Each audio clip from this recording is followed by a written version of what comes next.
Good evening, everyone. Welcome to episode 200 woo, of FPL BlackBox. I am joined by Mr. Andy Mode, our new regular co-host. What have you done now, Andy? About 35, 36 episodes going back? Maybe more?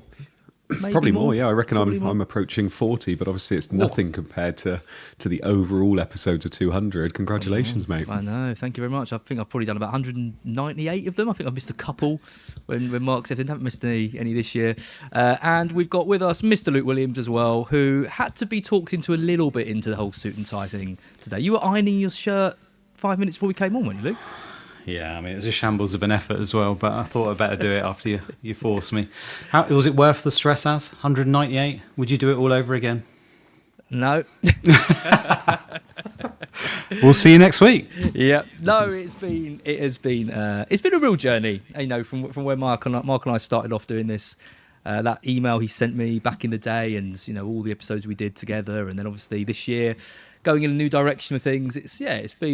It's been a journey. Sometimes it's been, difficult, wrangling Mark at times and putting everything together and stuff like that. You know, streaming when you're having a bad rank and a bad season hasn't always been easy, but the good times outweigh the bad. We've had loads of great moments. I think there's a great community that watch this, all the guys in the chat, all the guys on WhatsApp as well. And yeah, ultimately, of course, it's been worth it. It's been great. And, you know, hopefully we'll get another 200 more under our belt. Shout out to Yelena. She made us, I say us, she made this little 200 cookie thing, which, no, I say made, she bought it. But look at that, lovely, just to celebrate. I was really thinking that was going to tip out then. Imagine, yeah. She wanted a slice before we came on. She was like, that looks really nice. So I'm like, no, wait to show the bloody thing on stream. Now you can have at it. Probably see her in a minute. Coming in and having a bit. But yeah, we got lots to talk about. We've got the double game week, the big double game week everyone's looking forward to. We can hear a bit about Luke's wildcard and how he feels that went on compared to Andy and I, who didn't wildcard, and obviously we've got the free hit to play. So we'll be talking free hits, we'll be talking wildcards and everything in between. Luke, you might need to mute yourself. I'm getting a little bit of feedback. I'm assuming from you it's always you. Yeah, that's better. Yeah, I thought it might be you. We've got things like O'Reilly to talk about. What to do with him? We've got Brighton assets, Man City assets as well. Have things changed? Our opinion of those. And of course, we have a mystery guest coming in. Whoever could it be? I will say he hasn't messaged me in oh no, he has just messaged me. Don't worry. I think he probably will be here at some point. We've got a special screen for him, and yeah, it'll be good to see who that is. Could be anyone. Ooh. Hard to get signal at the top of FPL towers, isn't it? So. Oh no, it's not him. No, sorry, no. No. We've got do you know what? There's no one I could say because anyone would be insulting. It's like, oh no, we've just got Praz coming on. Everyone's like, boo. Not Praz. Yeah, well, we'll see. We'll see if maybe we get a little call from FPL Towers a little bit later down the line. So we're going back to game week 32. Let's take a look at our points. Andy, you were top of the pile, but I can't bear to do you first, so I'm going to look at my team. 64 points. Also, I was the first one I clicked on. It felt a bit weird to move over. 64 points. Obviously, didn't play the wildcard chip. Was pretty set on this strategy. I thought, Thiago looked good. Didn't want to get rid of him. I thought Van Dijk looked pretty good. Bought in Bowen. Pretty happy with that. Trouble is, elsewhere, it was a bit rubbish. Kelleher conceded 2 goals. Gabriel Munoz hit DEFCON, but both blanked. Anderson got his DEFCON, but nothing else. Dango blanked. Haaland blanked. Wilson blanked. And I left Dewsbury Halls 9 points on my bench. Andy, do you think my bench boost in game week 36 will get, 15 points? It's unlikely, isn't it? You think it will? Yes, it will. Yes, it will. 100%. Oh. It will catapult you into the top 1 million as well. Bit of optimism on the 200th stream. I like it on the 200th stream. We'll come to yours next then. This was your Game Week 32 team. Talk us through it. Yes, 75 points somehow. So I did 2 free transfers, and obviously I was on the free hit 33 route. So my team looked good for 32 and 34. I had Raya and Gabriel playing first, who got me 5 points between them. Gabriel because he got an assist. I didn't expect much in that game, to be perfectly honest, and they didn't deliver much. But Van Dijk got me 9, and Mukiele, who I've kept all this time. That guy. Beautiful goal as well. Beautiful goal. Got me 14 points. So got a goal and a clean sheet. He didn't get DEFCON though, so I felt a bit unlucky there. I also got Cunha in for Rodgers. Cunha only got me 1 point because obviously United lost 2-1 against Leeds on the Monday night. Anderson got me 4 because he always gets 4. Szoboszlai got me 5, and Bruno Fernandes was my captain who got me 8. But then I had Bowen and Thiago get me 27 points between them, and Haaland got 2. 75 points. It was about an 80k green arrow, so I'm up to 119k, which, yeah, hopefully I will get a grey arrow in 33. That's what I'm hoping for, because obviously from 35 onwards is when I'm really going to be able to attack things, hopefully. What do you think of it? What do you think of that? I mean, 75 points, obviously a good score. Could have been a monster haul if you had O'Reilly, didn't you? You got rid of him fairly recently. Could have been in the 80s if you kept him. But are you happy with that versus the wild card? I think the wild card average was about 60, was it? 55, 60, something like that? Yeah, I saw a lot of people. I mean, there was an awful lot of people that got around 58 points, I think was the standard score from a lot of people. So to get almost 20 points more, I was hoping, or I was thinking, that the bench boost would be worth about 20. So if that's the case, then maybe I've already made that up this week, and then next week's just bonus if I manage to. But we'll see. I'm looking okay for next week, and obviously on free hit. So fingers crossed that bench boost doesn't cost 20 points. If it doesn't, then I'm up. According to Live FPL, 68 was the non-wilder average, 60 was the wildcard score. I think we spoke about it a little while ago. I'm listening to the Wire boys talking about it. Really, I think we wanted that to be about 15, 20 points different. It wasn't as much as that. Luke, you came in with a score of 57. Carl, there's the Maverick. Can't call Luke anything but a Maverick, getting the 57 and not the 58. Happy with that? I mean, obviously you go into... I mean, your team looks fantastic going into Game Week 33, so I'm guessing you didn't lose too much ground. You must be pretty happy.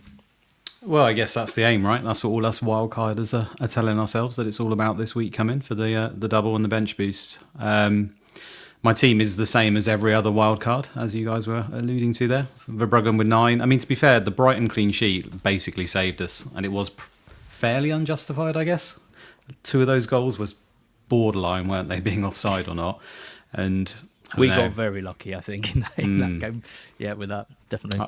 I think just 1 goal there from Burnley probably gives the effect that you guys wanted, and the gap between wildcarders and non would have been a bit of a tragedy. But yeah, Brighton actually came through. I mean, that rarely happens for me whenever I back them, so I'm happy with that. Yeah, Verbruggen with 9, O'Reilly with 14, obviously the major hero.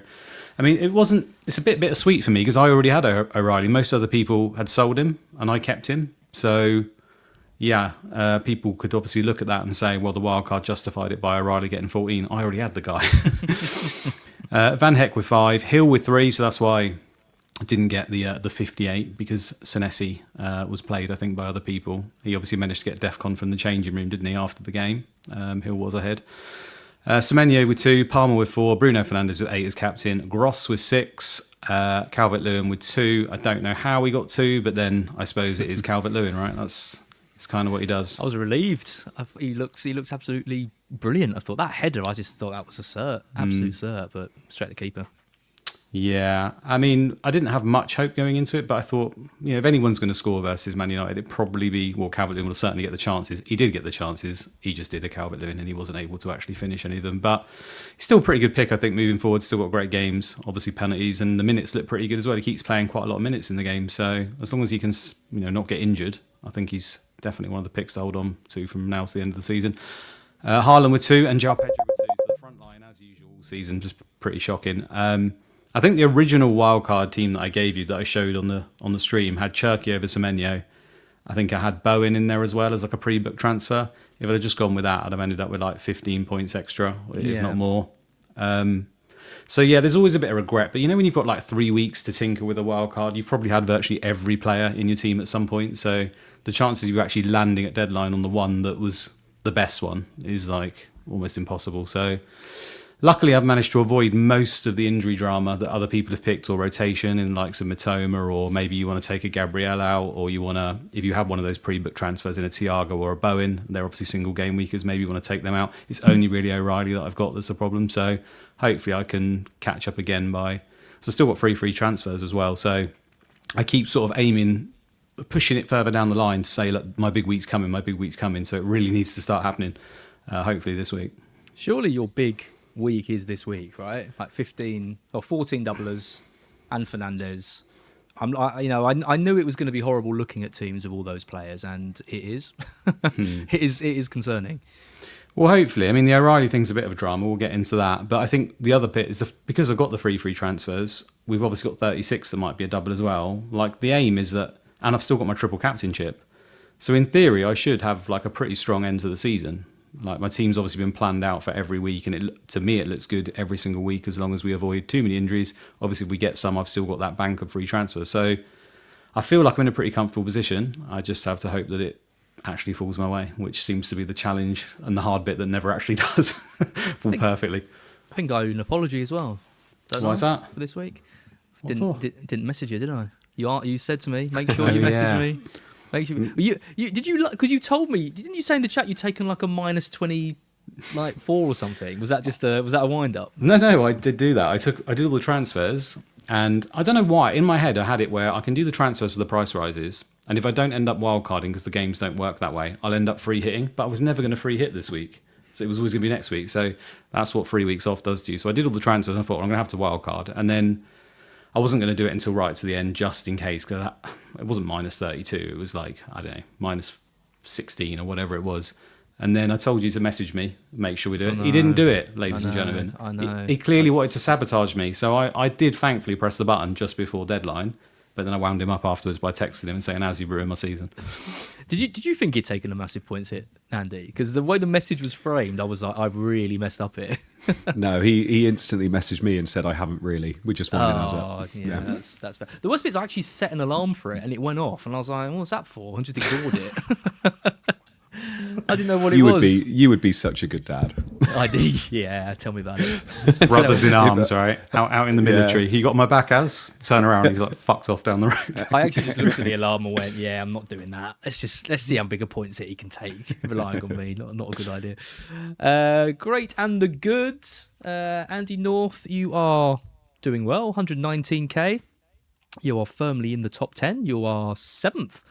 Out of the great and the good. You're just behind FPL Fraser. You're not a million miles off Ben Krellin and FPL Harry. You're 30 points off Harry and 12 points off Ben Krellin. Could it happen? Interestingly, actually, I mean, Harry was on wildcard. Obviously, you can see out there. It's all those ones that are on wildcard are obviously going to be on bench boost next week. So you'd be expecting them to make a bit of a jump next week as well. So it all feels a bit like false positions at the moment. But all I said was I wanted to be close enough to 100k around this time, and obviously I'm getting there, so I've got to be quite happy with that. But yeah, it'd be interesting. Obviously, it's quite interesting actually seeing some of the big content creators all going different as well. Like Harry's on wildcard, Ben Krellin isn't. Like Sutherns is on a wildcard wherever he is. Haven't heard from him for ages. And like yeah, exactly. Praz isn't on wildcard. Late Riser is. Like, it's interesting seeing how everybody's gone different this week. Yeah, it's a funny season, and I think a lot of people have got frustrated with it, but I think there has been different strategies and different players, that people are looking at, and the free hit wildcard is interesting because I think it will be interesting to see how many people go different on the free hit compared to the wildcards, and I think a lot of people are avoiding Brighton, for example, because they don't want to pick the players that people have picked on the wildcard like things. Whereas, is that the most sensible approach when I think their fixtures look quite good? And yeah, I got a bit of stick for some tweets I made last night about my feelings on Brighton. And as Luke said, when you back them, it never tends to go well. So yeah, we'll see how it goes. If Az doesn't have triple Brighton, I will riot. Az does have triple Brighton. Don't worry. Of course he does. Luke, you're a little bit further down. You're in 304k. You're 1865. So you're about 35 points behind Andy, but you would imagine you're going to catch up 15, 20 points of those this week. Like, should be quite an interesting battle between you two, between now and the end of the season. I love how much you're sort of putting pressure on this double game week for me, Az. Hopefully. Maximum. Have you got triple captain left, Andy? No. Okay. Ooh. So I need a monster haul there as well. I guess it's possible, but Andy just, I don't know, the end of last season as well, wasn't it like 12 green arrows or something, and he just absolutely flew? You've got some sort of knack, my friend. Yeah, not in the first half of the season, though. Who can we copy in the first half? Yeah, exactly. No one really gets off to a great first I half of the usually season, actually do get a pretty Really? good start. It was all right this season. It wasn't as good as normal, but yeah, I mean, Haaland and Salah kind of messed that up straight away for me. There's got to be someone out there who always does really well. Maybe put it in the comments. We can just copy you next year. Yeah, let us know. Nice. Let us know. Game week 10. Game week 10, are we saying? Who's had the highest ranking game week 10? And then you can be our strategy next. It would be nice. I mean, I was 1.3 million in 22, so I was basically where you were. Like, I just can't start well. No, I think this year I was like 3.5 million at like game week 10.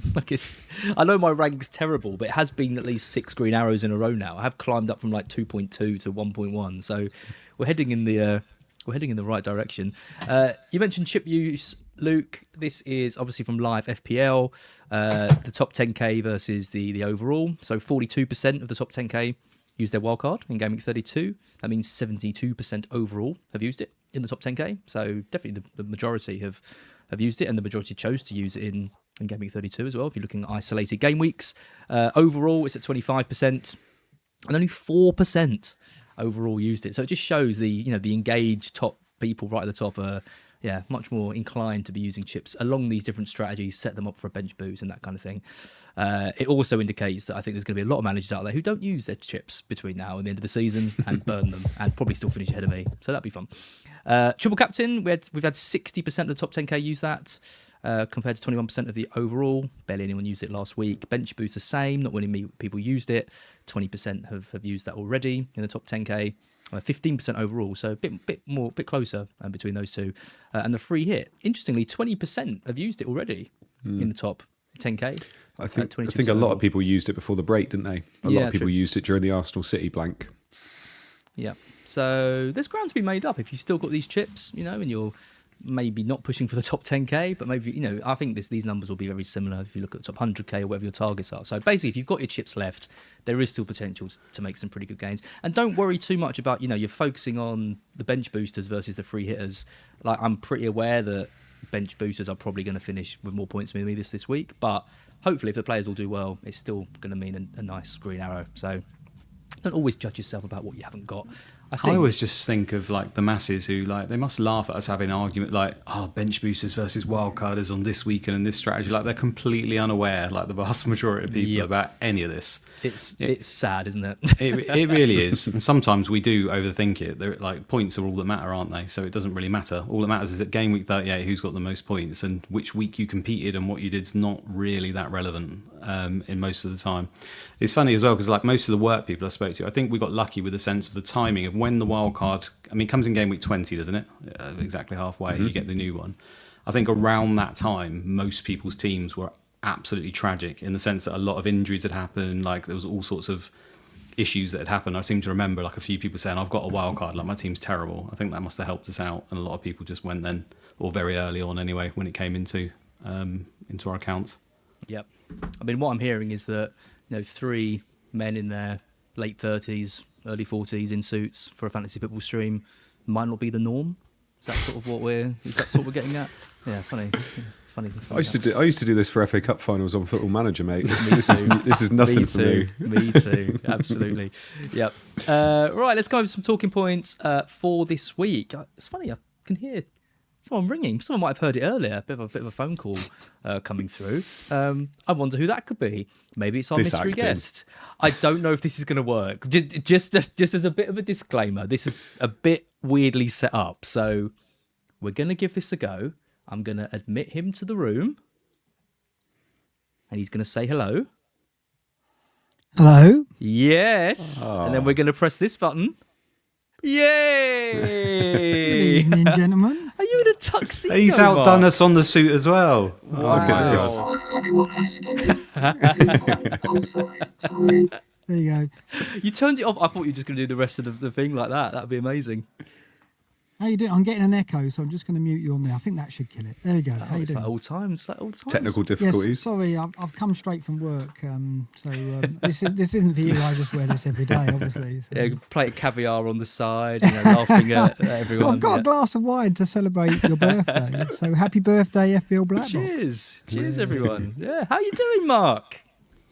Have you prepared lists I'm of very statements well. of things that you can and can't say? Yeah, I was on the just show? wondering, have my people reached out to you and been in touch about the taboo topics? Have you got that list? Is it all fine? Yep, I'm going to go through them one by one. To, Impressive. No, I'm very kindly been allowed to appear on this, so very happy to get back in the chair and chat to you all about look a at bit the about shed. FPL. The shed looks so I know. formal now. Like so. It's kitted out for it, isn't it? Such It's a place shame. of work now. This is not Okay. just Is the spider still knocking about? Or one or two. the concern instantly. I can see a web. I can see a web over my light there, which I hadn't noticed until now. But yeah, there's quite a dense looking web over there. So there's probably a mighty spider in there somewhere. But It'd be great if it made an appearance at some point, just to really mark the episode. yeah, well, it'd be fitting, wouldn't it? It would be. It would be. Mark, you're absolutely flying this season. You're having an unbelievably good. You couldn't have had that kind of season when we were doing the bloody show, could you? To get the viewers in. I was going to say, I wonder if it's connected, like me not doing content and doing a bit better. I was going to say wouldn't be distancing yourself surprised. from Az will be the reason, I would imagine. 1.1 million about Mark. I was going to say, right, I didn't think you'd reach 200 because Az would quit FBL before we get to the 200, but he stayed in there and he's turning the season around. Being bit by dragged bit. over the line by Andy, like just over me over his shoulder, just limping over the finish line. But yeah, we made it. Yeah, no, things have gone well. It's Helps knowing up all the to rules, thir- isn't it? up And to being able to 31K. exploit them. So Yeah, well, obviously, I'm obviously giving myself assists and price rises left, right, and centre because that's what I'm entitled to do, isn't it? I played a mild card. Do you remember a mild card? I mean, A mild card, Yeah, it was a phrase that was used for many seasons, but I didn't really see it bandied about this time. I think because Joe obviously- came out of it, didn't he? Did he? I Yeah, think but he no was. one played it this season. Everyone went full on for the bench boost, which I can understand. But I kind of bottled it a bit because I looked at Thiago and Bowen and I wanted Gibbs White and I thought, I don't really want to play the full wild card and go doublers. So I just played a mild card and it fell nicely for me. So yeah, I was What did I you was get? What did you- fortunate. I can't actually click on any other screen. I got If do- 77 this game. 77 points. Yeah. Wow. So it was a 50% rank increase, which the trouble is now, of course, I've got to use some of those points to get more doublers in for the bench boost. But I kind of gambled that would be the case. But I didn't have, Luke's saying he got free transfers. I don't have any, and I didn't have any. So I had to play the wild card. But I decided not to go the whole hog and it paid off. So bit fortunate, but yeah, I was surprised many more didn't kind of look at that option because a lot of teams looked good for 32, didn't they? And that was a hesitation about playing it. And I had that feeling as well, which is why I went mild, not wild. Yeah, well, I was in a similar position to you, I think, because I only had one free transfer. So I used that on Ekatike to Bowen. And then I looked at my team and I was like, Yeah.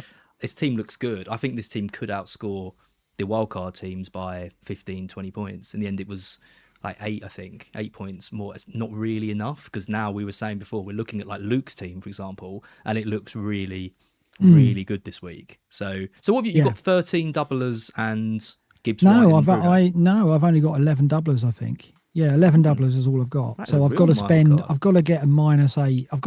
I'll probably just do a -4. But having got extra points from playing it the way I did, I could go mad and go 8 or even 12. But I'm not going to. I don't What about I'm not probably- even bench boosting then, Mark? Have you thought about yeah, doing I did think 36 about instead that. or something? Yeah, but I think is I've got my bench will be Bruno at Chelsea, Gibbs White at home to Burnley, Thiago at home to Fulham, Yeah, and you're I'll not have going to beat that, are you? Darlow. So that I'm not going to get better than that. I mean, No, they're you're all not. good. They're good. These are good players in good form with good fixtures. So to be honest, though, any other season you'd go, all I want is a bench that's good, got good players with good fixtures. So I think sometimes, like I look at a player like João Pedro and think, is he certain to play both fixtures, for example, with Delat fit and he didn't look great and Chelsea aren't in good form? So I thought, well, no, I'd rather keep Thiago, I think. So, yeah, it's going against the grain, but I thought more would kind of look at that. But I think everyone just went full on bench boost, which I can understand. I can go with that, but I didn't have the free transfers ready to get out of it. So Been asked to make you a bit bigger, Mark. There you go. You're really taking over now. Probably have to turn his volume up a little bit as well, as I think, tiny bit. I can turn this. I can volume. do that. I can do that here a little bit. There we go. Maybe This that's has a bit gone better. pretty well, I have to say. With all the technical issues we've had over the years, getting you on. I know. We did no trial for this. We just stuck it on and see where it goes. It's having Andy and Luke on the stream. So it's when it's me and you, it falls apart. Yeah, I mean, it hasn't been great all the time when Andy and I've done it. I don't actually think when Luke's been around, I don't think there has been too many problems. But no, we've never had a bad late tackle with Luke. Have we, Luke? That's always been. It's been seamless. I've been tuning in. It's been absolutely seamless, Andy. Yeah, no passwords or logins given out. Everything is all fine. No. Lots of duck puns, but that's about it. Yes. Yeah. Luke's staying rightfully quiet after the shambles it was when he tried to set up a stream. I was going to say, yeah, it's all good when I'm not involved, but if I'm not on my own, we are in big trouble. Big trouble. Yeah. All those streams you did for Scout, all the Sky streams, I thought you could have handled it, but no, it's tricky. When you sent me the links, I'd forgotten how complicated it was. Yeah, it is. So. I know. Yeah, well, do you remember when we used StreamYard for a bit, didn't we? That was really easy, but it was all grainy and rubbish. So we've gone back to the old way, and we get it working. Yeah. Forest, Mark, you'd obviously be doing the Forest pod. Been allowed to going carry again on doing Sunday. That? Yeah, I'm allowed to do that because I mean, technically it's still football, but only just. But yeah, no, it's I'm happy I can still do the Forest stuff because it's been what have you made of it? Very difficult season. I know. Yeah, I mean, I was kind of not loving Deitch. I gave him a chance, and really, you seemed really positive about him. Before no, I wasn't. But I kind of wanted to support the team and thought he was turning it around and making progress. But then, after about 5 or 6 games, you started to see the Deitch ball come through. And we went to that Fulham game, didn't we? And it was dreadful. It's horrendous. Yeah, so bad.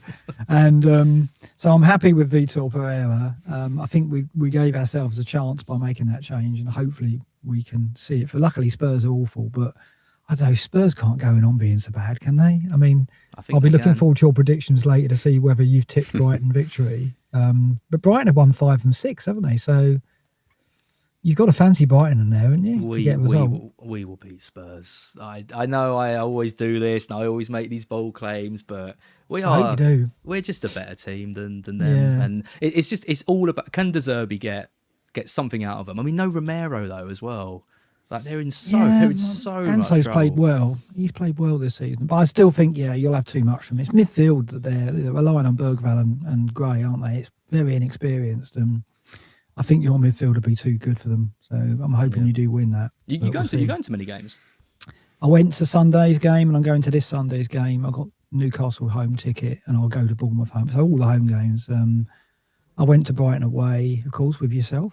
So yeah, wasn't a great result or performance, but yeah, no, I'm going to as many games as I can. Best game we've been to, I think. That was brilliant. Yeah, you enjoyed it. Yeah, the food was great. We got a great table, didn't we? Yeah, very prawn sandwich that was, wasn't it? Yeah, so yeah, that was very good. Nice. Yeah. Everything going well with the job? Obviously, yeah. Not too much detail, but no, I can't really talk about things that are happening. Lots happening. Yeah. I mean, it's it's great to be involved and be part of it, and it's.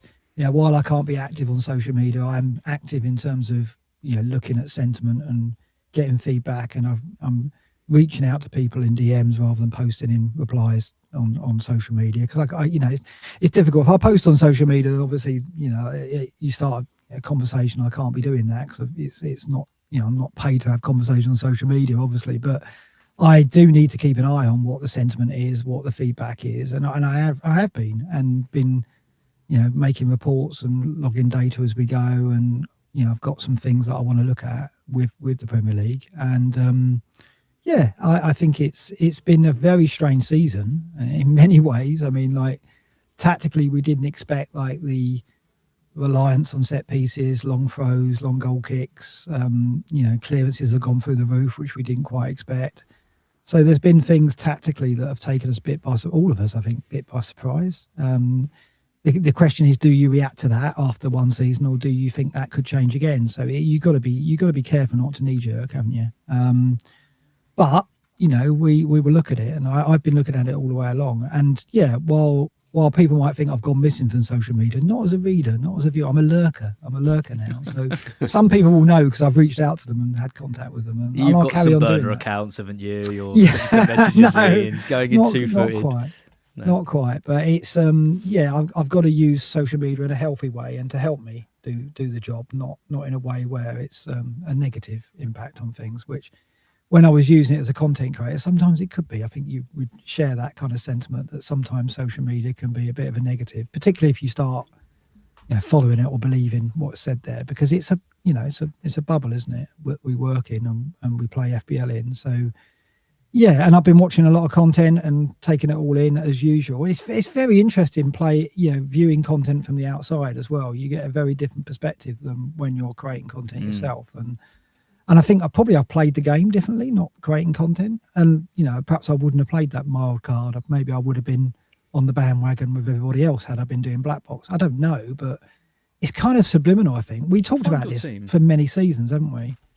Like the effects of doing content and how it affects how you play FPL. Do you feel a bit freer, like not doing it? Yeah, I do. And maybe that probably means I'll have very good seasons and very bad seasons and alternate like that rather than be steady. And I'm happy, hopefully this is going to be one of my better seasons, but there's no guarantee that carries on. It's really strange being on the outside again, having been so involved and playing the game. Like some deadlines, I've just made decisions in the 10 minutes before deadline and not thought about it long and hard during the week. Whereas when I was doing content, I was spending hours, obviously doing research, and sometimes it works in your favour, but sometimes it doesn't. And it's a different experience playing it from outside. Because I went on Nightmare's stream a little while ago, and he was asking me, do you find that you make... Obviously, I've had a terrible last couple of years. He said, do you think it's been influenced by making content? And some of it, maybe. A lot of it is down to poor decision-making stuff. But Andrew, I remember when you and I started this season, we both had, 13 of the same players? And yeah, we did. Yeah, I think you did the Scoutcast, and then I did a stream or something, and then we just happened to have the exact same team. We hadn't even discussed it, and then I think from that point, I was it got in my mind. It's like, well, Andy and I can't have the same team for 7, 8, 9 weeks in a row. I need to be a bit different, and then you get that mindset. Then you start taking punts, and then suddenly you're 2 million places behind him. Well, also in terms of effort put into the game, like Mark was saying there aren't many games out there where I think it's sort of once you've got a base level, and by base level I mean if you're pretty much watching a stream like this, if you're active as far as I'm concerned, enough, the sort of gains after that become minimal for the amount of time put in. Do you know what I mean? There is a base level that you can reach, and then the more work you put in doesn't mean you'll necessarily get better at the game. If we were playing a different game, like badminton, and I was doing it every day, I'd like to think that I might start improving if I literally played it every single day. Whereas this, not necessarily. So yeah, it's an interesting one. I think more when you play it as long as we have, it becomes more about the mental side in terms of how you cope with bad game weeks, how you look, your process, stuff like that. And that's what we like to talk about more than players even sometimes. And it can be just healthy. When you've played it, again, for as long as Mark and all of us here, I guess, sometimes you just want a season where you're just more chilled out than other seasons. You're not putting as much time and effort in, or you try something different, right? I wanted that this year. I wanted a nice, calm, top 100k finish, not putting a lot of work in, and instead, when you're doing badly, you end up chasing thrills because you want something good to happen to you, and then it ends up getting worse. That was a story of my first half of the season. And often, I suppose, for all of you, it might change on how much, how well you're doing, might tie into how much content you'll expose yourself to. I don't know if that works for other people. If you're doing very well, sometimes you might find that you watch lots of content and you're interested in everything, and then other times you're doing bad, you kind of just push it all to the side. But I suppose there'll be people that work the other way as well, who go, I'm doing bad, I've got to improve, I've got to watch all this. I don't know. I don't watch anything. I can't bear to see all the comments out there. I just stay away. I had a look at where we were last year, and we were both about 275, 280. Yeah. So it's not like we were flying last season. It has felt like a strange season because we've had a lack of premiums, I think, and attacking players in general have been somewhat disappointing, haven't they? So we've had people like Harry Wilson and Semenyo, but apart from that, obviously, Palmer, Saka, Foden, players like this really haven't come through for us.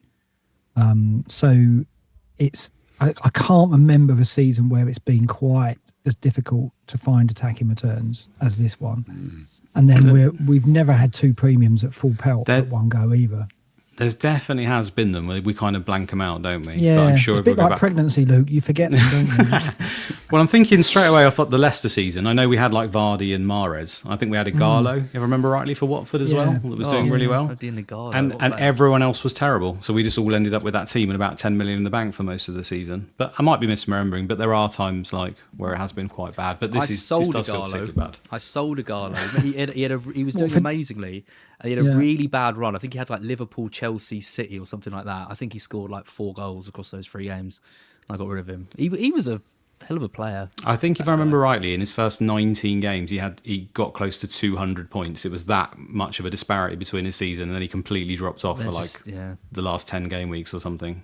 Yeah. It's crazy. Anyway, I do think some of the things that people are citing as in, this season is I'm having a bad season because we've been through this before. Certainly, like people all having the same wild card and stuff like that. We've had these debates before. I remember me and you as debating it on BlackBox and Luke messaging us. I think that was about 2 or 3 seasons ago when you left that audio note, Luke, about the playing the meta game and how the game has changed and stuff like that. And that was like 2 or 3 seasons ago. I mean, it's kind of like we're revisiting that again in the community. It seems it's like.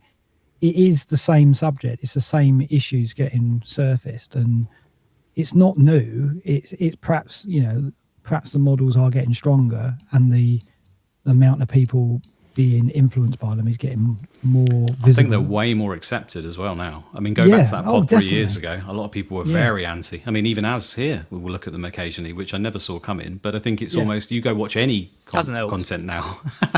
you go watch any content now. Even I know people who would side more with grass or whatever, or just watching football, whatever you want to say. They will still talk about what the model is saying this week, and maybe not in a I don't know. I want to say a down way. I don't even know how to talk. I run out of English. Someone help me.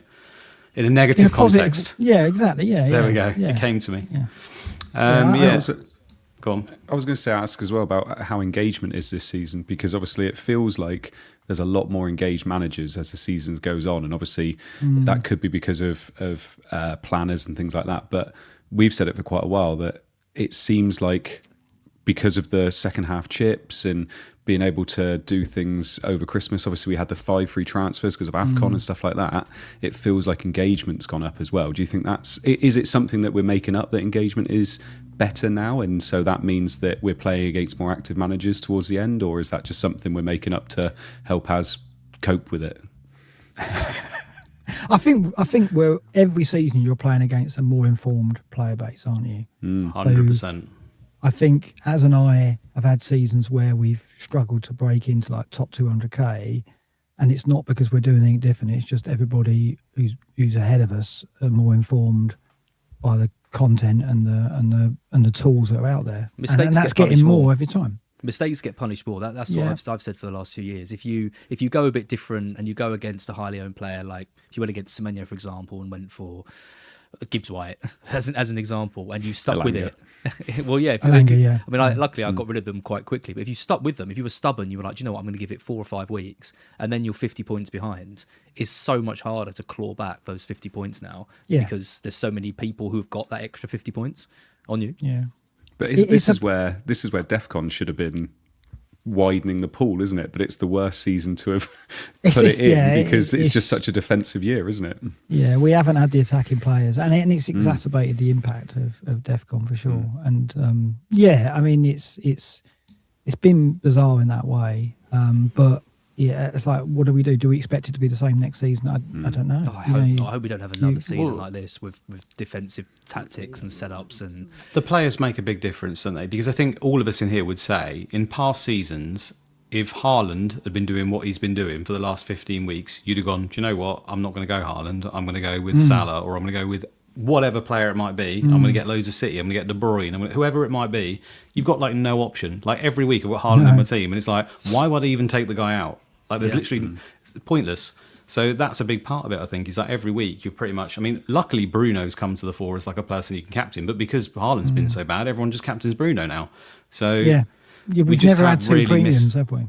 No, we've never had anything that where you can choice. go, I'll have a different strategy, or you can only afford one of them, and we can just afford Bruno and Haaland, so that's that basically. And Well, there's no need to go different. This week's a perfect example, isn't it? Like I've been looking at free hit teams without Haaland in, because I'm like, his points have been rubbish. Everyone's got him. This is my chance to make ground. And then you look around at the options, and it's like, am I really going to pick like Okafor over Haaland? You know, like I could do. You might in a free hit. You might in a free hit, right? But yeah, you're not it's going to do it. just I don't know. If there was other premiums out there where you could take a punt on with like average fixtures, but you're just massively punting on an average-ish player with one decent game. Is that worth going against Haaland versus Burnley? It's hard to make a real case for it. I think things could change. I think this has been a weird season, and obviously Arsenal have shown us the blueprint as to how everybody seems to want to play. All of a sudden it's all about set pieces, but as soon as you look at Europe, these English teams are getting absolutely ruined by these teams that are playing gorgeous attacking football. Like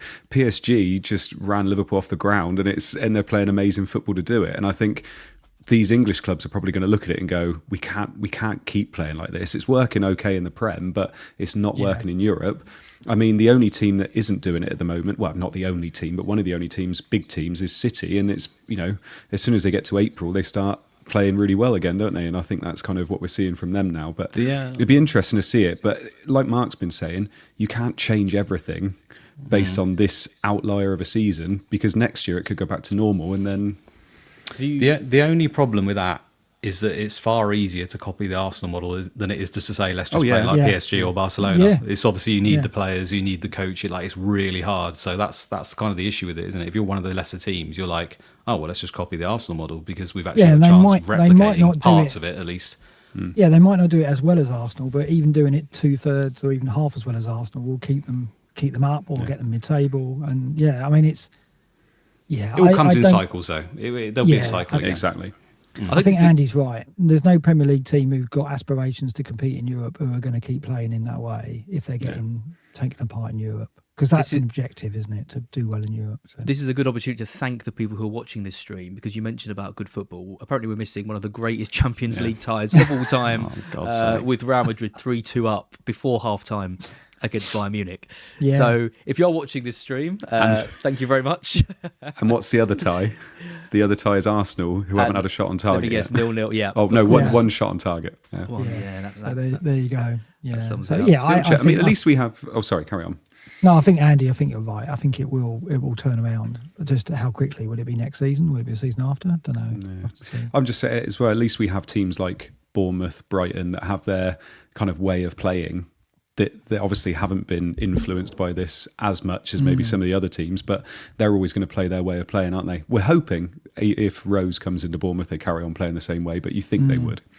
Yeah, Zerbi in as well now. It could be things changing. In the Championship.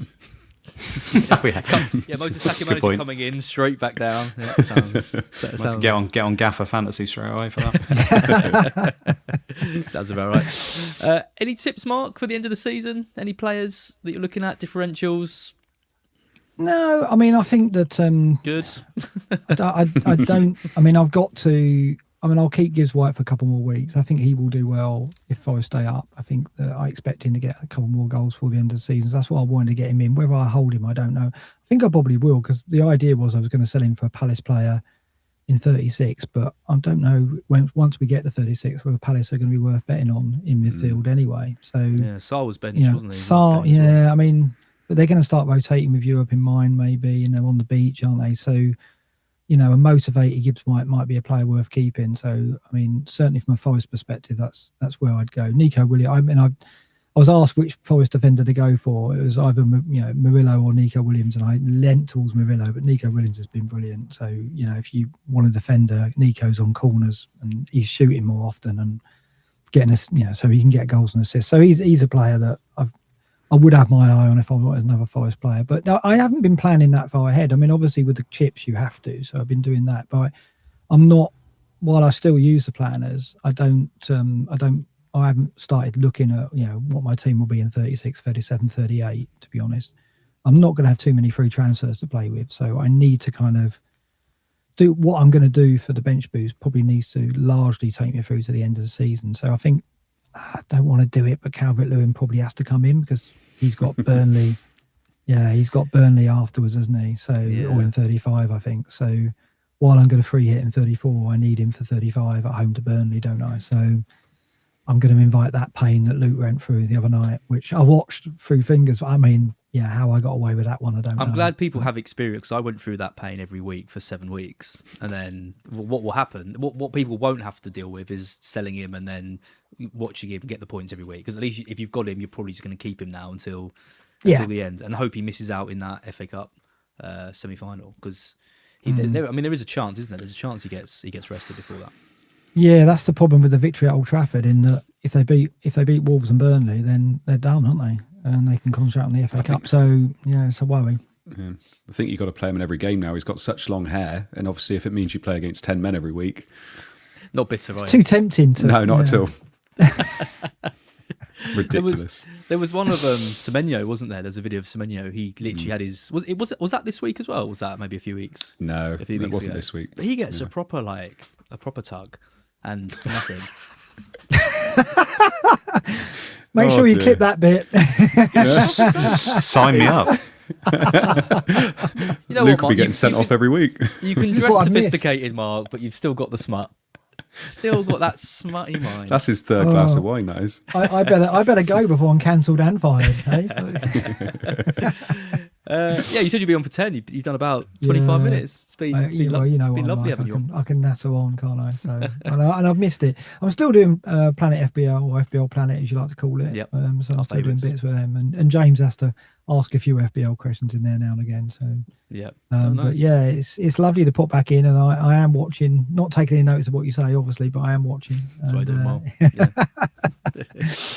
No, but yeah, I'm hopefully, cheering you on to the end of the season. I reckon you can still turn this around, as you've still got time. You can get 500,000 at least. What's your worst ever season? About that, I think that one a couple of years ago, I think it's like 390 or something like that. Right, you can get. It'd be nice to beat my worst season. It'd be nice. Yeah. Not to, if I could, That's the goal. That's the goal you wanted at the start of the season. I've got two goals. It's beat my worst season and it's beat Sam Bonfield. Right. Because her and I, we have struggled together all year. We've been in and around the same rank all year, and yeah, I want to make sure I win at least that rivalry. Because like someone put down the great and the good. I think I'm behind Late Riser. He's second from bottom on the great and the good, but he's half my rank, pretty much. So yeah, it's not great, but yeah, it's fine. It is next year. Next year will be better. Indeed. Yep. On to the 300. Absolutely, yeah.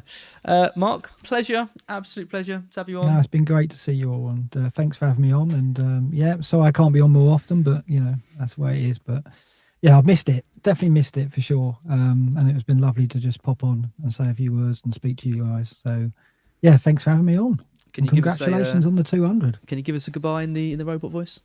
Yeah, absolutely. Let me find it. Beautiful. Mark, thank you. I'm going to unceremoniously kick you out now by switching to a different screen. I think people can still hear you, so you could just shout abuse from the sidelines if you wanted. I'll log out of clean feed. It's all good. Catch you later, folks. Bye, See you Mark. later, mate. Bye. Oh, well, wasn't that lovely? Wasn't that lovely? That looks so much like Jimmy Carr in the talking points. Yeah, I thing there. tried to get him, but he wasn't. He was busy or something tonight. So we settled for our second best. No, great to see Mark, and yeah, nice of him to miss the. Nice of everyone to be missing that classic Champions League game. But I bet Luke's got it on now and on side. Yeah, of course. You know me too well, man. Of course he has. I've done enough of these. Done enough of these with you. Cool. So let's talk a bit about some of the. Actually, could you There's just a keep lot. the noise down because I'm trying to watch the game. Yeah, and if you could There is knock a the lot of sound feedback, by the way, yeah, from I don't know someone. what is going on with your headset today, Luke? Is it mine? Yeah, it's like Dunno. echoing and feedbacky and. Let me take it out. Oh God, don't do that. Have a right tug. The stream will love that, but the podcast maybe not. Maybe not so much. I mean, that's better. If Luke just mutes himself and takes his headset out, then that's great. As we bring up a Man City player. Yeah, that's it. Can't hear you now. Can't hear me at all. You're very you go. quiet. Can you check your? No, you sound all right. Yeah, go on, talk a sec. Hello. Can people hear me? Yeah, that's fine. Is it still bad though? No, I think so. I think that's fixed No? it. Sounds good, mind. Nice. First talking point is O'Reilly. Obviously, Luke's got him, Andy and I don't. He hobbled off. There was a picture, we think, of him training, although was it maybe... him. It was him, okay. It was him, yeah. I saw an AI-generated video of that of him running around, and I was like, oh, he's fine. And then I realised it was AI, and I was like, oh my God, that's the future right there. Luke, I mean, you're the Man City expert. I mean, Andy and I haven't got him. Would you be picking him on a free hit, and do you think he's fit? It's too early to say, isn't it? We haven't had the press conference. Great. Well, do you know what injury he's got as? Because I certainly don't. Okay, let me reframe the question. Say we get an update from Pep, and it's which is probably what we're going to get, right? Nico, we'll have to wait and see. We think he's okay, but we'll see from our first training session or something. Basically, what I'm hinting at is, say there's a bit of doubt around him.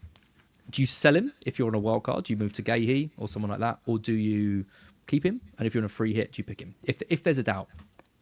Well, the thing is, the press conference presumably is going to be Thursday or Friday, right? And the game's on Sunday. So you're not going to get a straight answer because he's going to say that he's still got training, as they do midday. So that you can pretty much lock it in that unless he's out and he's forthcoming, which he can sometimes be, and say, no, he's out for the game. That's obviously good info because then you know what to do. But if he says, no, we've got training, we'll see, feels better, which is his usual for something like this, you're kind of in a tricky position, aren't you? Because it's the 1 week you kind of like, for me particularly, you want your players on your bench to play twice. So I think pure safety wise, like I would take him out for another Man City defender. I just don't see what other option you're left with that scenario because it's literally that 1 week that you want your player to play twice. I mean, if he starts and he scores loads of points, so be it. I still think you've done the right thing, and you can always go back for him. I know it's not what people want, but do you think he'll be risked as well for both games? If he's like, is it going to be he's fit and he's fine and you just play? Because obviously the Arsenal game, you'd expect him to play 100%, wouldn't you? But then obviously they've got the next game, like the Burnley game. Is there any risk he gets rested and doesn't play both anyway? See, I'm not so sure about that. See, I think if he's fit enough to play Arsenal, I think he probably would play Burnley. But if he's literally been patched up and he doesn't feel good after the game, like this is information we're not going to have, right? Where it's something do you know what I mean? We're not going to know. But if he's at a stage where he's fit and he's okay after the game, I think he would play Burnley because I think the Premier League right now is so important to them and his role's so important. Obviously, the Cup game is only a few days later anyway, so it's like surely Aït-Nouri would come in for that one. If they lose to Arsenal, do you think that makes any difference? Well, Pep said himself, if they lose to Arsenal, the league's off. So, yeah, I suppose it probably would. I haven't even entertained that idea that they would lose, but they could do. The reality is when you're picking a Man City player, especially for a double game week, and there's a tight turnaround, there's no guarantee on any of them. We're all doing it because that's the team he's been playing, and obviously the upside's there, and I wouldn't advise any different. But you've always got a chance that any of them might not play, given the turnaround, and obviously they've got a cup game straight afterwards. I suppose it's the other annoying thing. It's the other annoying thing, though, that obviously he could end up playing both after you've moved him out because of the uncertainty, like you've said. But after this game week, he is the Man City defender to own till the end of the season anyway, isn't he? So you're moving him out, but then like on wildcard 35, like me and Az will do, we'll get O'Reilly in most likely because he's the best City defender, isn't he?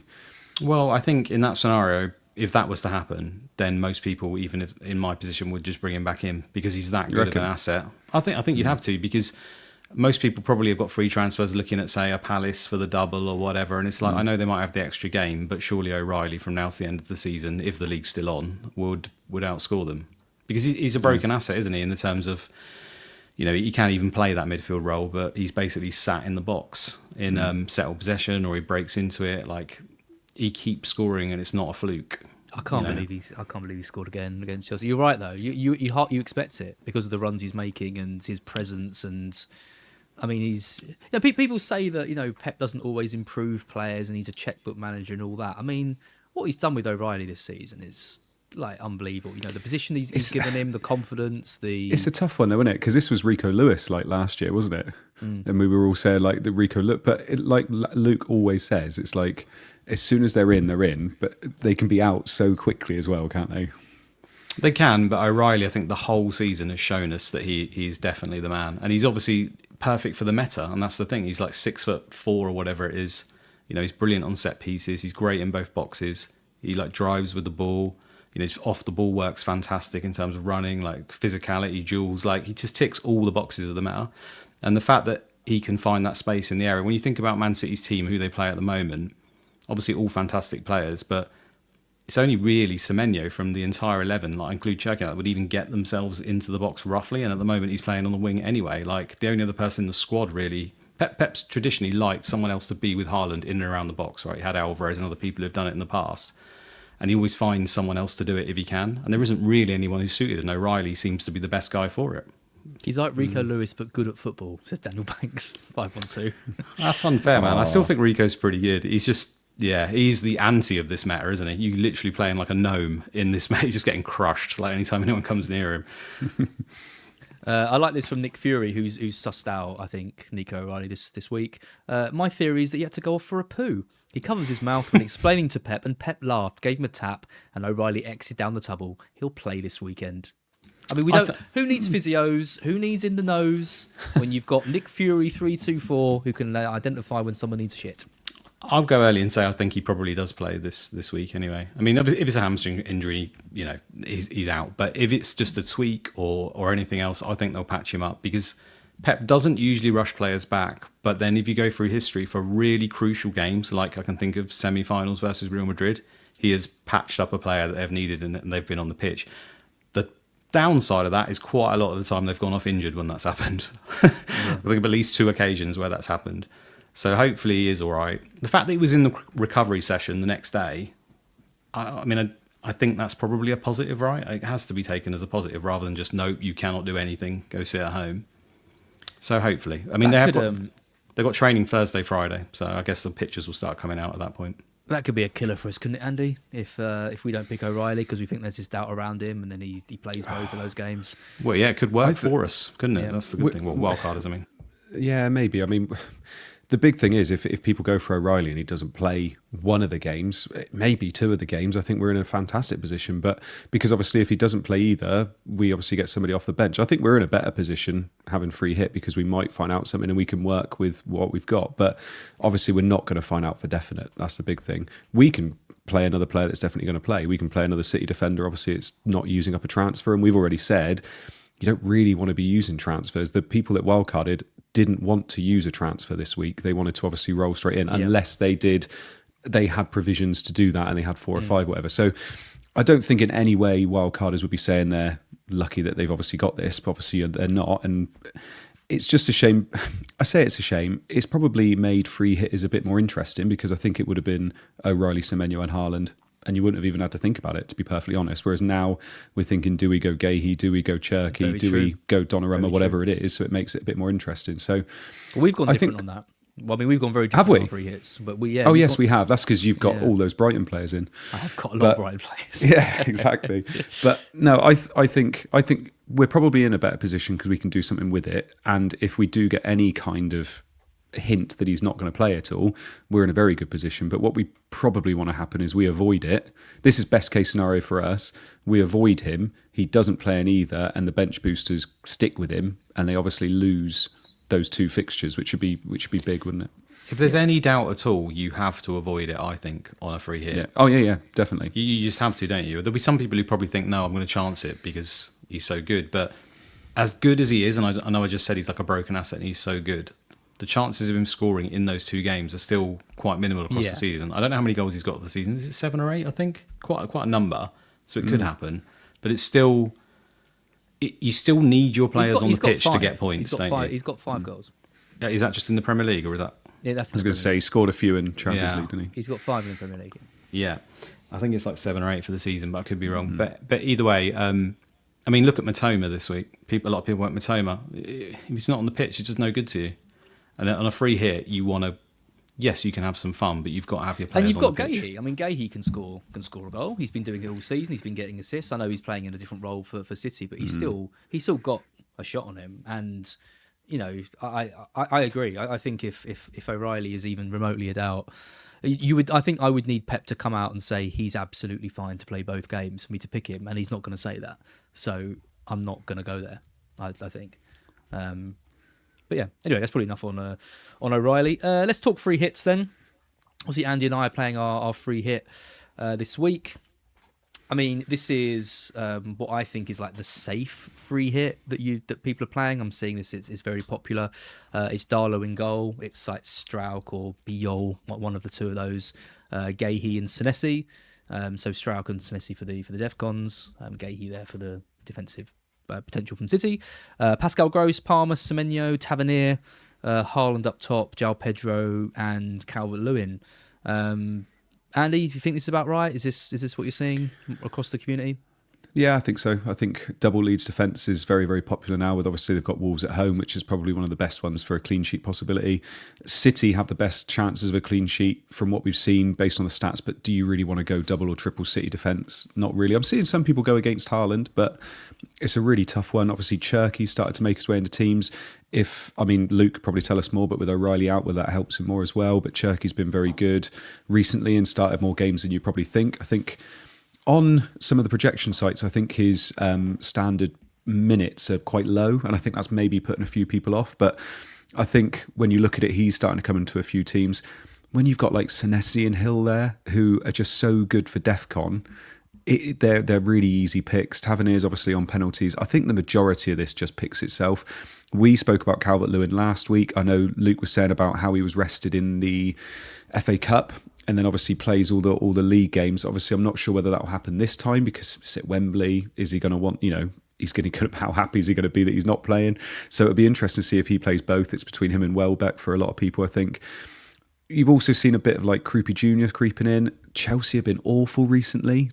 Do we want double attack? But Man United won't have any centre-backs. Like Martinez is out, Maguire's out. He got suspended for an extra game, didn't he, for mouthing off at the ref. So I think the majority of this picks itself. There are a few little things you could look at. Which Leeds defender you go for? Do you go for Strike? Do you go for Bijol? Do you go for Goodmanson or Justin? You could go for Mateus Nunes instead of Gahey. And we were talking about this the other day. If you're on free hit 33, are you trying to beat other free hitters or are you trying to beat wildcarders? And obviously, you could change this very differently to a wildcard team. You could just go for the alternative for every wildcard pick, or you could go different for the sake of it. You could go very safe. There's loads of ways to play it. So this is the base that I think a lot of people are working from, and then they'll change little bits, I would have thought. I mean, the key thing with this is minutes. That's when you think about a safety first free hit team, you look at this 11 and you think all of these. I mean, Calvert-Lewin, maybe there's a bit of a chance he doesn't play. I mean, Mark mentioned maybe João Pedro, but I think that's quite unlikely given that Brighton Chelsea is such a big game for that Champions League place potentially. But you would think all of these players are going to play 90 minutes around. I mean, when you look at these are some differentials that you can consider across that team. So for Bruggen instead of Darlow, for example, Van Heck if you want a Brighton defender, Truffert over Senesi, someone like Mateus Nunes in defence, Bogle, or even Goodmanson. Go for one of the wing backs in that Leeds team. Hinshelwood. That could also be Matoma. It could also be Gomez. It could also be Minte. Any of the Brighton mids that you fancy in this week. Someone like Scott over Tavernier, Cherky you mentioned over Semenyo. Okafor scored 2 goals. Looked great in that match. Welbeck. Some people are concerned about his minutes, but still got two good games. Evan Nilsson. I saw Let's Talk FPL talking up Evan Nilsson this week. He loves Evan Nilsson, that guy. And then you got like Petrovic, Fleming, Doku. I'm sure Luke's going to wax lyrical about, and Biol. So these are your options that you've got to consider instead of some of those options. But Luke, they all come with risk. I mean, pretty much every player on this screen as your differentials come with that extra element of minutes risk. Yeah, I suppose a lot of them do. Apart from Scott. Yeah, I was going to True Fair doesn't. Scott, True Fair played Scott every True minute Fair. this season. Yeah. Yeah, I really like Scott actually. Ted in one of the analytics chat did some research that I was looking at the other day. In fact, let me see if I can find it quickly.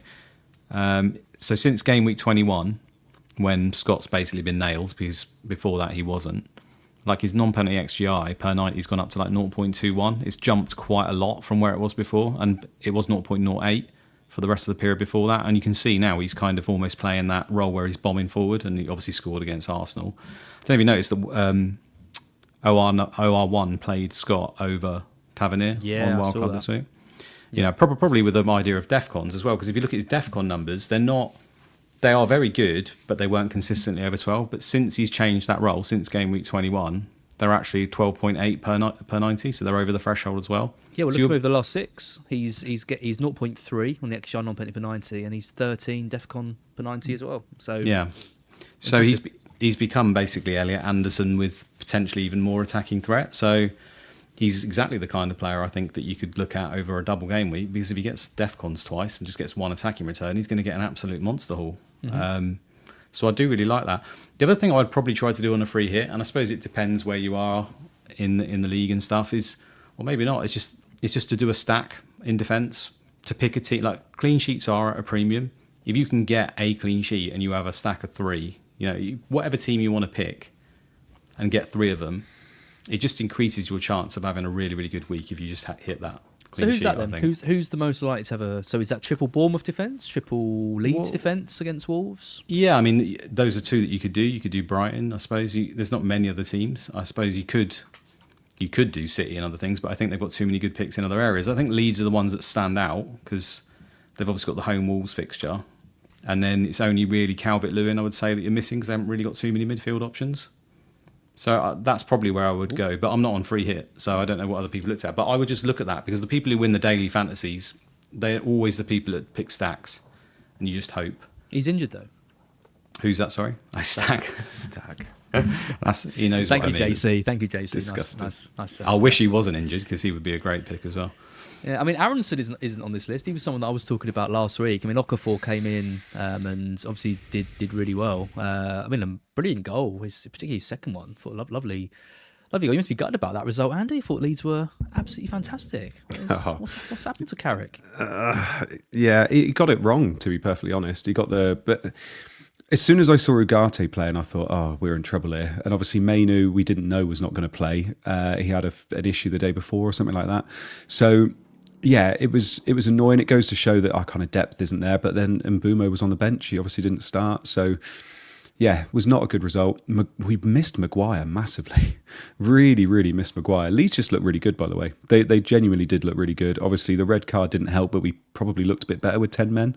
We kind of set up a little bit defensively at the beginning. So yeah, I think Leeds are now more in our thoughts because they've just come off of a really good win. I think there's so many of those Leeds defenders you could go for, and they all have different things that are great about them. I mean, Bijol's obviously probably the one in terms of DEFCON, but he's only slightly above Strike. Strike is, nailed on, and he gets DEFCON 41% of the time anyway, but his big goal threat's pretty good as well. I think he'd probably be the one I would go for, because I think he's had 23 headed attempts this year, which is like top, and he's the biggest underachiever. He hasn't scored yet, so he's definitely due. Bogle he was like a right winger against United, so he's obviously worth a shout, but whether he gets both, I'm not sure. Okafor's an interesting one, because obviously he's one of those players that kind of, that's his first start since game week 25, and to turn up and get a brace double, like, I feel like a lot of people might go for him. You've mentioned Aronson.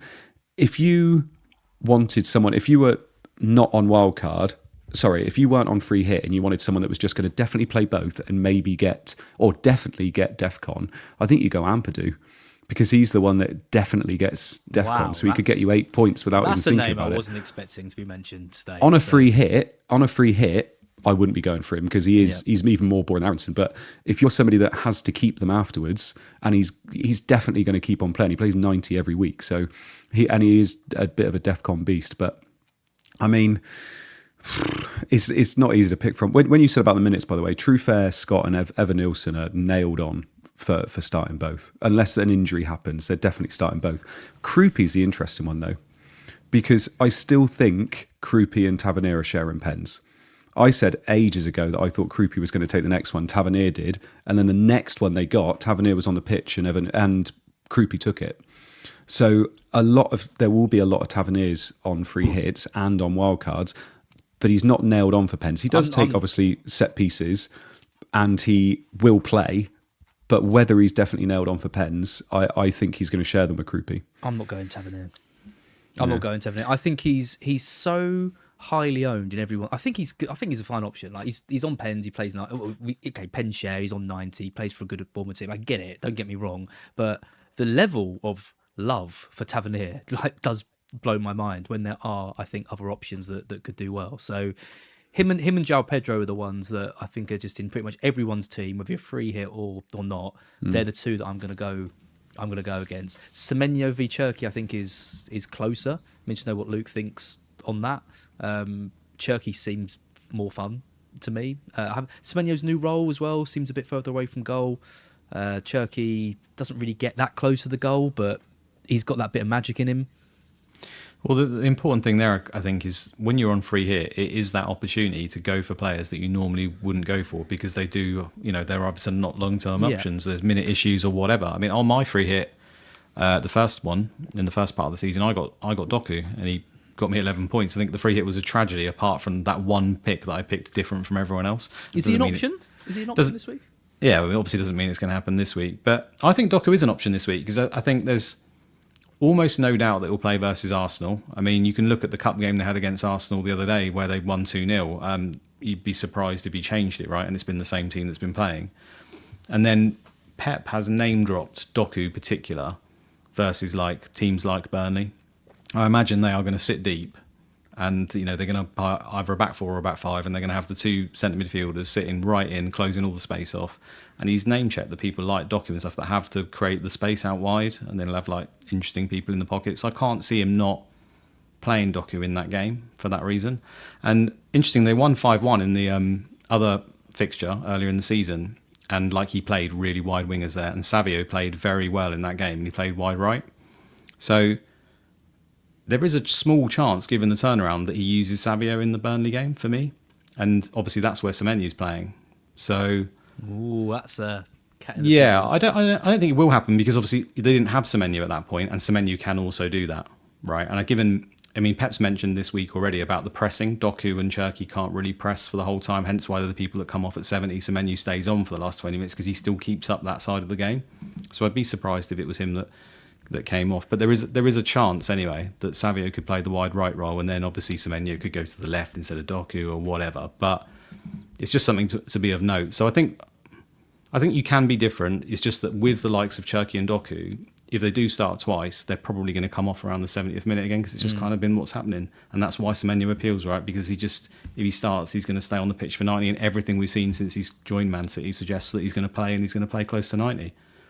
And I think that's also the worry with Welbeck, right? Because I think if Welbeck is going to start that Chelsea game, he's going to need to play 70 minutes or 75 against Spurs. Like if you see Welbeck play 90 against Spurs, I think you're going to be very worried going into that Chelsea game. I'm not really sure how Hertzler plays it, because that Chelsea game is absolutely massive, but he's going to know that De Zerbi match is it's going to be such a wild ride. I think the fans are going to be so up for it. Spurs are going to be fighting for their life. The Spurs fans are going to be absolutely crazy. He'll want to get through that game to put themselves in a position where they can go to Chelsea and try and even a point. I think would be a good result in that. But if they can win it, then Europe looks a real possibility. So Welbeck is our best striker. He's so far above Ruter and Castulas, who I don't think he's made a minute's appearance in about 8 or 9 games. So it's definitely between Ruter and Welbeck. I'd be surprised if Ruter started either of those games just because of how much higher in the ascendancy Welbeck is. But you've got to think he's going to be playing 70 minutes with Ruter coming on towards the end of both. So that's the worry with him, with Cherky, with Okafor, I think as well, 70 minutes. Even someone like Hitcherwood as well.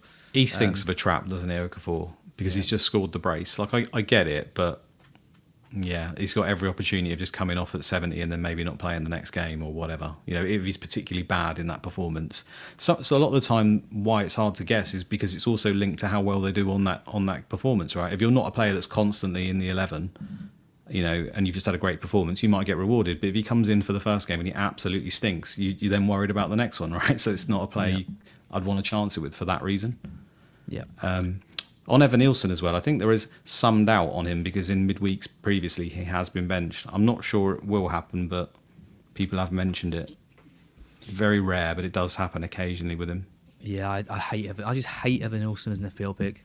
I just think he doesn't score enough goals. He can get assists, he can win penalties, but he never delivers. I don't think as a forward now you've got to offer so much to compete with the midfielders and the defenders, and He doesn't have penalties, does he? Whereas others do. So I've said it now, and he's going to score a hat trick, isn't he? Probably. But I can't see it. Abinia says, "What about Gomez?" So I did get. Where's my overlays gone? There it is. What about Gomez? Yeah, I kind of put Hinchelwood in there as a bit of a Brighton place. I think you can make a case for any of them, for Gomez, for Hinchelwood, for Matoma, for Minte. They're all good picks in midfield. I think now Gomez has come through that game without that yellow card. I think he probably is the best option out of the midfielders. I think it's very likely that he plays one of those games on the wing. Spurs versus Chelsea. I think we save Matoma for Chelsea. I think Matoma probably misses out against Spurs, and then we unleash that both Minte and Matoma against Chelsea. And I was about to ask you, what would you do with Matoma? Because a lot of people have got him. Yeah, it's a really tricky one. I mean, he's fit. Like, he played for Japan. He's back in the side. I don't think Hertzler wants to mess around too much with the team because it's playing so well. I would be surprised, I think, if Matoma started that Spurs game. But I think he probably starts. He starts one of them. He definitely starts one of them, but I don't know which one. Mats Wiefer, I mean, I cannot believe he was the one to score the 2 goals in that game. Has he ever scored for us before? I can't even remember him ever getting close to the box. Managers saying he wants the fullbacks in the box this week as well. Crazy. I mean, he's a DEFCON monster if he's going to be getting forward, but I don't know. It's always that one, isn't it? It's a midfielder playing out of position, playing poo, right back. Or just like O'Reilly. O'Reilly. He went for a poo. Sorry. No, yeah. Well, O'Reilly is the OOP, isn't he? But obviously Wiefer's the reverse of that. I don't know. He's not for me. I think there's better assets personally than Wiefer. I think Gomez is. I think Gomez. Gross is the one. Like, he will play 90 in both those games. I think Gomez is probably your most likely second to play the most minutes because he can play in multiple positions. He never stops running. His work rate is absolutely incredible, and he's in the form of his career. He's been absolutely incredible for us, and he has got it in him. I mean, he got a hat trick for us in the cup. Was that last season? I can't remember, last season or earlier this season. This season. Yeah. Like, he's, no matter where he plays, if he's playing in midfield, maybe he takes a Yari's place if he played the 2 wingers. I think it'd be very harsh to drop Gomez. So I think he's probably likely he plays. So he's the one that I've got at the moment, but it is close. We won't spend a huge amount of time on this because it's pretty similar to the free hit strategy. Obviously, if you're thinking of wildcarding this week, you obviously need to have future game weeks in mind and maybe even a future bench boost in mind. But the team you put together on the wildcard is probably quite similar. And then you just free hit out of it in 34. This is what I put together. So, like, Darlow and Strauch have Raya on the bench to bring him back for the last few game weeks.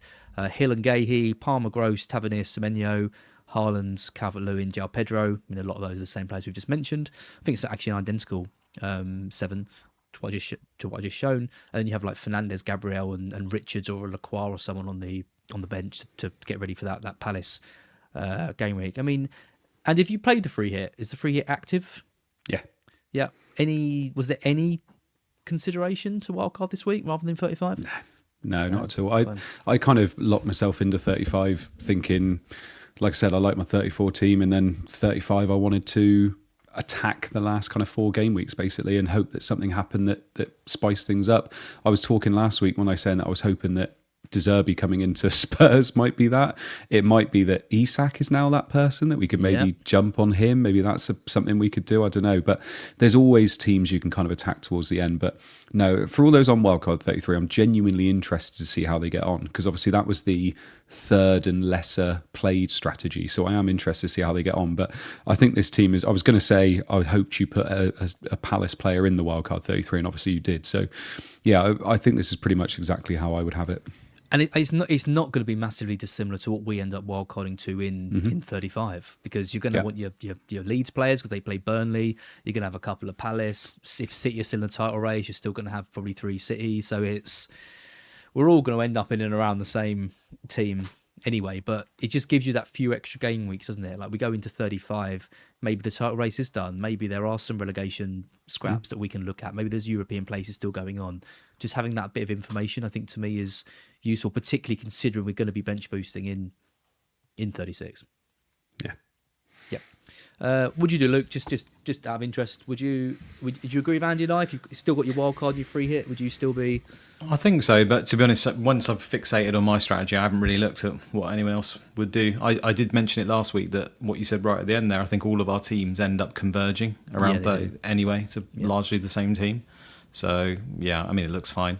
One other thing, can I just run past you, just because I think the vast majority of people, well, certainly by the stats that you had, are on the wild card. What would you do with the likes of Gabriel, Bruno, like the single game weekers that you've got, the Thiagos, the Bowens? I know everyone's team's going to be different, but would you be inclined to take like these really good assets that have still got pretty much good games, might need to bring them back in some scenarios for like a double game week? Would you be tempted to do it? Gabriel's like a particularly hard one, I would say, like for some people, away to Man City, Bruno away to Chelsea. It's like, I think if you wildcarded last week and you kept Gabriel, I think you'd probably just stick with him, don't you? Because surely you would have just got rid of him for one of these players, you know, a Brighton defender or something last week. You're going to want him. You're going to be using another transfer to bring Gabriel in, aren't you? At some point, if you.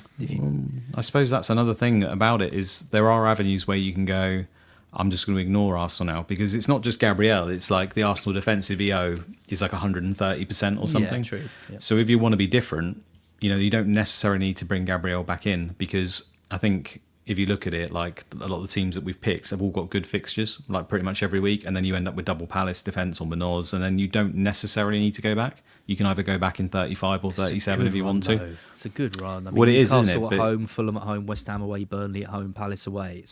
Yeah, no, I hear it. It's just if you're making that maximum risk engagement, you've got to pick some battles, haven't you, somewhere, if you want to be different. Like, there's a lot of people I see saying, oh, I've been stuck around this rank for the whole time. Well, unfortunately, the good players are the good players, and you have to sometimes look away from them for a small period and hope you get lucky. Like, that's just how the game works. If you want to, you know, there are people that have got comparable points expected as Gabriel, like in our teams from now to the end of the season, like Manoz, Lacroix, other people. They're not too far off of it. So it is a strategy to look at, because you're, like I say, not just competing against Gabriel, you're competing against 130 Arsenal. You'll be cheering an Arsenal concede. I think a lot of people thinking Arsenal are imploding, so it's something that they could look at. I've gone for a 0-0 in that City Arsenal game. So with that in mind, if I had him, I'd probably keep him. I mean, it's not the most exciting, is it, Andy, to have a defender in your team against City away when you've got all these other options? But to use a transfer and then potentially one back. I mean, personally, I think if you wildcarded last week and you kept Gabriel and a few other single game weekers, you probably should have had a plan for them as to what you wanted to do, whether that is that you had free transfers that you could use on them or whatever it is. I would be losing Gabriel personally. I don't see... You would have wanted him for that Bournemouth game, which I think a lot of us said that we expected Bournemouth to score because they usually score anyway. And then obviously in this one, all of a sudden he is looking like a bit of a weak link in that fixture. So I think I would get rid of him, because most of you would be free hitting in 34 anyway. So in 35 you could maybe get him back. But yeah, I think I would be going without him. I think I'd be getting rid. Yeah, I mean, chat's divided. You can see the comments on the screen and others I'm reading. You know, Jago Wells says Gabriel's getting DEFCON anyway. Can't argue City won't be literally bombarding the goal. Yeah, I think he probably gets 4. I don't know if City score like 3 or 4 goals in that game. I know Arsenal haven't been great, but Arsenal are really gonna like the objective for Arsenal is gonna be not lose. Like, if they can get through that game and not lose, they are very, very likely to see this out. I imagine I haven't looked, but the projections are going to be like 1.5 goals, aren't they? At most for Man City. City could win it 1-0. I 1.5. wouldn't be too surprised if City won that game 1-0, but it could easily be a 1-0. Is there going to be 2-3 goals in that game? I don't know. I'm not so sure. Other single game, I think that's it. Fernandes and Gabriel. I think I'd probably hold any other single game week, because I'd be taking a punt on a double game week. Would you, if it was for a hit, would you move like a Thiago out? Home to Fulham. If you had to take a hit to get Calvert-Lewin or Welbeck in? Because I think that's close. I don't think I would. No, there you go. I've completely gone against what I said just now. I mean, maybe there are other single game, because it's like Gibbs White, isn't it? Like Mark, if you had Gibbs White, I'm going to be taking him out for a hit for someone else. Mark took 3 hits to get the team this week, didn't he? He's taking another 3 this week as well to get a bench boost out. And he's calling it a wild card. It's the complete opposite, isn't it? Our wild cards are mild cards. He's on some next strats. This is what happens, though, isn't it? You get closer to the game week, and then people start going, "Oh, I don't know whether I want to do that. I don't know whether I want to do that." But I think you just go for it. You go 100% go for it, and just hope that all those double game weekers come in and you get more points. Like Gabriel away at City, his expected points on here are 3.1. Bijol's expected points are about 7.2. And all he's got to do is turn up for 2. I think you make a decision and you commit now. I think you say, right, I have Gabriel, and then I'm going to have him for the rest of the season. But if I'm going to take him out this week for a double game weeker, I like the idea of just not having him for the rest of the season. Yeah, I think they made that decision last week, didn't they? I don't think you should be making it this week. Thiago's 1 goal behind Haaland. Yeah. Well, Haaland hasn't scored for God knows how long. 21 goals. I mean, if only there was one of us who'd call that at the start of the season and said he was a good option. That would have been It's Brentford strikers, isn't it? You said you would not be having him, would you? Do you remember that? No, I don't remember that. It's going to be really helpful if you mentioned him as an option, to be honest. To be fair, I mean, did you see the 2 goals this week? And a penalty, and then one just kicked off of his leg. He's done it all season, though, isn't he? He's done it all. He's just found ways to get goals all year. He's incredible. He won't have another season like it. He'll get 8 next year. But this season's Chris Wood, isn't he? But yeah, I think he's definitely better than that. But there always seems to be one striker that does something like 15 goals or something from nowhere. Yep. Be Calvert-Lewin next year if he's still around. Mm-hmm. So let's take a look at some team data then. Looking at team data over the last 6. Obviously, we're focusing on the doublers. I mean, Brighton's stats are really good. We've conceded only 3 goals over the last 6, which is best in the league. Andy pointed to earlier, we've got great form, 5 in 6. It's one of the best in Europe, actually, not to brag. But yeah, underlying data is good as well, 0.94. So this table isn't sorted, but 0.94 I think is 3rd or 4th on the list, including the goals that we've not conceded. If you're looking at Bournemouth, 1.5, they've only conceded 4 goals, but obviously their expected non-penalty penalty is much lower. So, their delta I think is minus 6.5. That's the highest. So they've conceded basically nearly 7 goals less than they should have done over those 6 games. So there are people doubling up with Snessi and Trofer or Petrovic or something like that, but it's not looking amazing. Leeds 0.99. That's really good. Their defensive data is absolutely excellent. Like I said, ignore the numbers on the left. That's looking really positive. And who's the other one? Man City, 0.79. That is the best in the league. So that's just behind Crystal Palace, just ahead of Crystal Palace, 0.8. So there's options there. There's options across the defences. You could go, a lot of us go in double leads. People are still considering at least one Brighton defender, something like that, getting a Gahey. The underlying data does suggest that these are going to come in for you quite nicely. On the attack side, and this is sorted properly. Yes, it is nice. Liverpool are top. Chelsea are second. Actually, what was Chelsea's data? There's some people thinking about Cucurella. 1.27, 11 goals, in and around sort of mid-table. Chelsea are flying over the season. They're top now of XG non-penalty per 90, which is pretty impressive, really. Over the last 6, they're second. You've got Man City in 4th. Bournemouth and Brighton 6th and 7th. And then Leeds are in 12th as well. So it's a pretty healthy set of numbers, isn't it, Andy? For the teams that we're looking at, a lot of them have got one good fixture. You could argue. I think Chelsea versus Man United was a tough one, but now given the defensive injuries to Manchester United, I think it's going to be more likely for some Chelsea attacking returns in that. So I think there's potential this week. I think there's going to be quite a few goals and lots of points being seen. Yeah, some good teams, actually. It's some good, fun teams to invest in with players that you might not have invested in otherwise. We've just said that, in terms of the attack from the last 6, Bournemouth and Brighton in the top 7, which is quite nice. Chelsea are obviously second, but Chelsea are probably the ones that have been weakest in terms of form recently. So, no, I do think it makes it quite interesting. Leeds being quite so high up in the defensive stats, I think, is really good as well. So if you go back to the defensive stat, was it 0.99? I think theirs was, 0.99 XG non-penalty conceded per 90 is pretty good, considering most people are trying to invest in 1, maybe 2 of their defenders. I think as well, because I think a lot of people keep talking about clean sheets this week, which obviously you should do, but DEFCON's so big as well. I've mentioned it already, Hill and Senesi are just ridiculous for DEFCON. So there's every chance that both of them hit DEFCON in both of their games, and that's already 8 points each. So you're looking at it and thinking, if one of those teams keeps one clean sheet, and I think it's only City that have a fixture they're expected, I think over 50% in the Burnley game, they're expected to get their clean sheet. None of the others, you would be that surprised if they don't keep one clean sheet. So DEFCON, I think, could play a massive part in this. And if you're picking defenders this week, you've got to have at least a few of the DEFCON boys, because if they keep a clean sheet and they keep DEFCON, or if they don't keep a clean sheet and get DEFCON in both, then obviously that's going to be massive for especially bench boosters who have probably got them on the bench. But I with my team, I'm trying to do a little bit of a mix. I'm trying to get some DEFCON boys in there, but also have some of those attacking threat ones as well. So with the likes of Trufair and obviously Goodmanson or Strike, trying to get a few of those in as well. But I feel like the balance could be there this week. But it's nice we got some of those players that we can invest in. Brighton boys, obviously I've seen Van Hecker in an awful lot of teams because he's the nailed on one. Any love for any of the other ones as? Because like Kadioglu, I've always kind of liked anyway before he was at Brighton.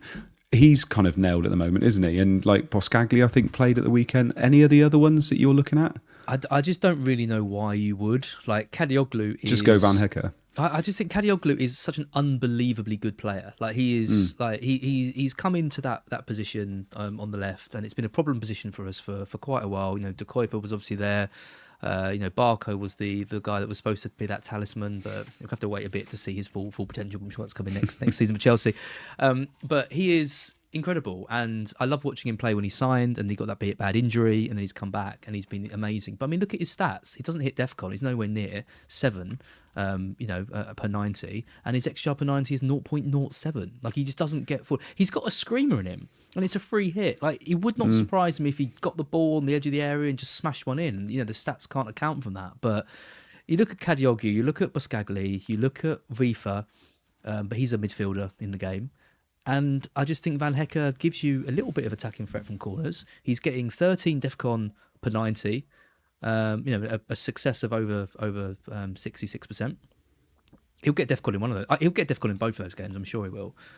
Why would you not pick him? Like, just to chance a screamer from Kadioglu? I don't think it's worth it. But Dunk's coming back for one of the games as well, isn't he? We could do. Yeah, I mean, he might do. If we beat, he's not suspended, so he could come back. Yeah, if we beat Spurs with Boscagli, I'd imagine he keeps his place. So this is the big question then for you this week. You're trying to hit big somewhere, aren't you? Like I said it to you last week, I was surprised you didn't go down the wildcard bench boost route, because I thought the bench boost would be your big time to maybe go big. If free hit is another opportunity for you to go big, are you just going for DEFCON boys, or are you going for a Kadioglu that can score a screamer from outside the box and get you a 15-pointer?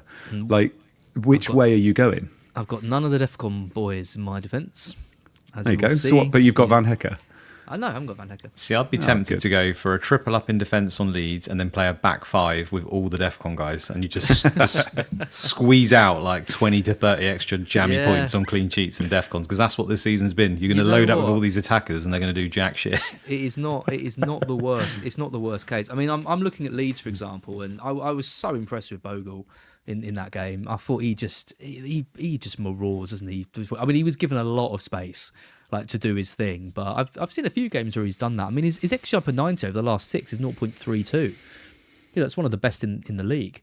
You look at like O'Reilly. I mean, O'Reilly's up at the top at 0.66, which is just absolutely stupid numbers. But you look at other players. Mark Gahey 0.29. Mavropanos with his 2 goals 0.3. Kukurea 0.29, but 0.32 for Bogle playing as wing back. I think is really good, and particularly in that Wolves game. He'll get opportunities to get forward in that match. So I like Justin as well. I mean, his stats aren't anywhere near as good, but you always feel with Justin that he's got something attacking in his locker. They're still just those are still just 2 weighted to assists, aren't they? That's the problem. And they're only 3 points, whereas DEFCON's 2. And a DEFCON's way more reliable to happen. If he was getting assists at the same rate as DEFCON's, it'd be great. Yeah, but true. they get like 4 or 5 assists a season if they're lucky, even if they are an attacking fullback. So it's just a waste of time. Yeah, true. Yeah. You might get lucky in a free hit. Like, obviously anything can happen in an individual game week, but if you are playing for points, you are picking the DEFCON defenders for me. That's sad, isn't it, Andy? It's just true. But on wildcard, I think that makes complete sense. On free hit, I think you can have a balance. On free hit, you can do what you want. And also, this isn't to say that some of those attacking players don't get DEFCON. Like, you look at Trufair, he's got DEFCON a few times this season. So if he can get it as well. But you are fighting against 2 other players in Hill and Senesi that get it pretty much every game. So you are fighting against a certainty to get it, pretty much. And like Luke just said, unless Trufair gets it as well, is he going to get you the assists that you want? I think there's every possibility that they can, but you're just dealing with how certain you are, aren't you? I think on a wild card there was no point going for those attacking ones. You want those nailed on players that get DEFCON because they've got far more positives than those attacking players. But on a free hit, I think you could. And I mean, I do think there's a balance for somebody that's maybe trying to chase rank a bit to have a few of those DEFCON boys, but also have a few of those players that can get you attacking returns as well. I'm just going for it. I'm just going for the more attacking defenders and just hoping that they can get something. I wouldn't be surprised if Senesi's got more assists than Bogle this season. I think JC said it in the chat there. Like, the thing is that we rule out is that these DEFCON guys can even get a goal or an assist. Well, that's true. Most of the time they're getting more attacking returns than the fullbacks anyway. I mean, so we create these stories for ourselves like that they're going to do it, but. I mean, Senesi's got 4 assists this season. There you go. That's the same as Bogle. Bogle's got a goal. I think he's got some of the best open play threat for a defender in Europe at the moment for passing. Yeah. He's a threat. You never chances. You never know in 1 week, do you? You never know what's going to happen. It's a lottery. Yeah. You can pick names out of a hat on a free hit and get better options. I'm just trying. I guarantee you, after this week, people will be going, "Why did I go for the boring boys when these boys were sat there?" And it will happen the other way as well, where people will go, "Why didn't I go for the easy points? And why did I go for I don't know, Jimenez?" My main consideration is ownership. So I'm just going against the DEFCON players, rightly so, are the ones with higher ownership than the more attacking fullbacks who barely feature. But my hope is, for 1 week only, the DEFCONs are capped at 2 points, and then I get a load of assists from some of the other. I think that's the way to play it. If you want to give yourself the biggest chance to have a massive rank jump, you're going to try and pick players that have got low ownership. It's obvious, isn't it? But some people do lose sight of it. In a free hit, they just go for the chalk, essentially, what should be the best team. But how often does the very best team actually end up being the best team in a week? It doesn't happen. Probably this week, as I over the last 6 for midfielders, you've got Cherky at the top, 0.68. I think we've talked about him enough, but he is a very interesting option this week. Hinshelwood is third, 0.59. Could have had an assist. I think he subbed a really good chance. Obviously subbed off quite early, but again looked really good in that sort of 10 role. I do worry a little bit about Gomez and if he could maybe change that role for Hinshelwood, but he has been fantastic in that. You're then looking at players like Tavernier. He's in 7th, 0.58. That's pretty good. Mitoma, the same in far less minutes. Minte as well. I was so impressed with Minte in that game against Burnley. I think he looks fit again, which is nice. He had a spell where I was a bit worried where his head was at and everything like that. I think he's someone that I haven't been no one seems to be considering. Seems to be bottom of the pile for midfielders, but I think he is someone that people should be looking at because he's got that in him. I mean, you had him for large periods of the season at the start, Luke, and he did for you. Did really well for me. I think that's it. Like, if you could tell me that Mitoma or Minty were going to play both the games and play 80 minutes, then you would pick one of those guys because their underlying data, not just this season, in past seasons, has been pretty good. They're both running at from memory, it's around 0.4 XGI, which is pretty good for a winger. Minty's was obviously very high in was it the Dutch league he was in before, or I can't remember where he was now. Yeah. I think he plays both. I think Minter plays both. I think he's got the work rate that we need in those matches. He probably gets subbed off early again. I think with a lot of these Brighton players, apart from Gross, you're looking at 75, 80 minutes. That is probably enough to put quite a few people off. But he can do damage in that time. Further down the list, you're looking at Palmer, 14th. I mean, he's potentially a captain option if you are looking for someone going against Haaland. 0.41, that's the same as Semenyo. And then it's some of the midfielders we mentioned earlier. You've got Neto down in 34th. I mean, we did talk about him, but 0.31. That's actually top of players like Scott, 0.3, Fernandez, 0.3. Rayan, we haven't mentioned him. A couple of weeks ago, he was top of everyone's wish list, wasn't he? But not been so great. Then 0.25. Gross got the minutes, but the numbers aren't amazing. 0.24, and then someone like Arison, 0.23. So again, these are sort of hit and hope players. The underlying stats aren't amazing. They haven't really got the DEFCON, but a lot of these players are pretty much guaranteed to play 90. So you get that bit of extra security with them over some of the more potentially explosive. Enzo Fernandez redemption story. Anyone believe in that? Yeah, he's popular, isn't he? I'm seeing in a lot of teams. Yeah, he's basically did nothing for me for weeks. So don't really like him. But Same.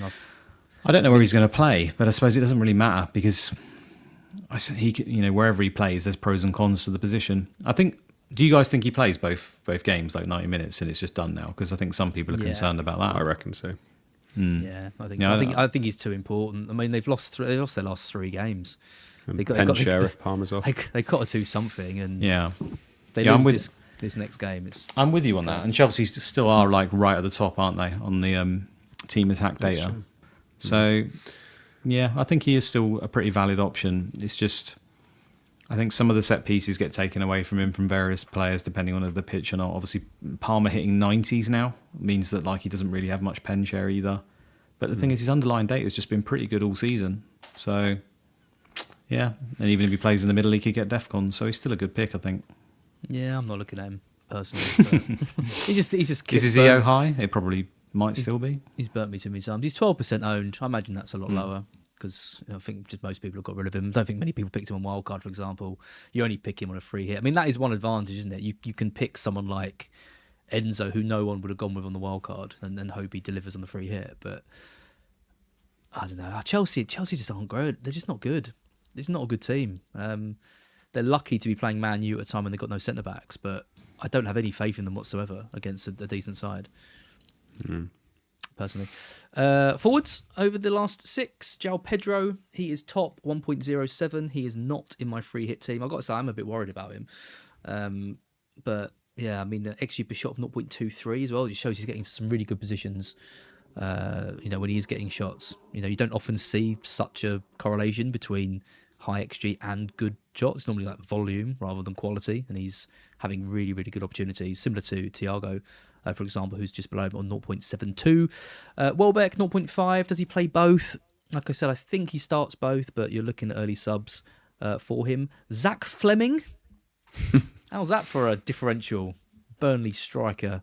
No one's looking at old Fleming. It's got Forest. It's not too bad. Yep, keep going. Calvert-Lewin's down in 14th, 0.32. Evan Nilsson in there at 0.27. So it's not incredible stats for players like Calvert-Lewin for Welbeck. I mean, Welbeck's Krupi's 11th as well. 0.5. Yeah, and Krupi in 11th. You mentioned Krupi quite a few times. I mean, love him. He's a great player. Does he start both? 75% chance probably of starting both. He'll 100% start one of them. But the problem is with Krupi, he'll go off at 70 minutes, 75 minutes. So he plays one, he misses one, he plays one, he misses one. 2 goals in the last 2 games, though. Yeah. Oh, it's Zian Fleming, was he not Zach. Sorry, I knew it began with Z.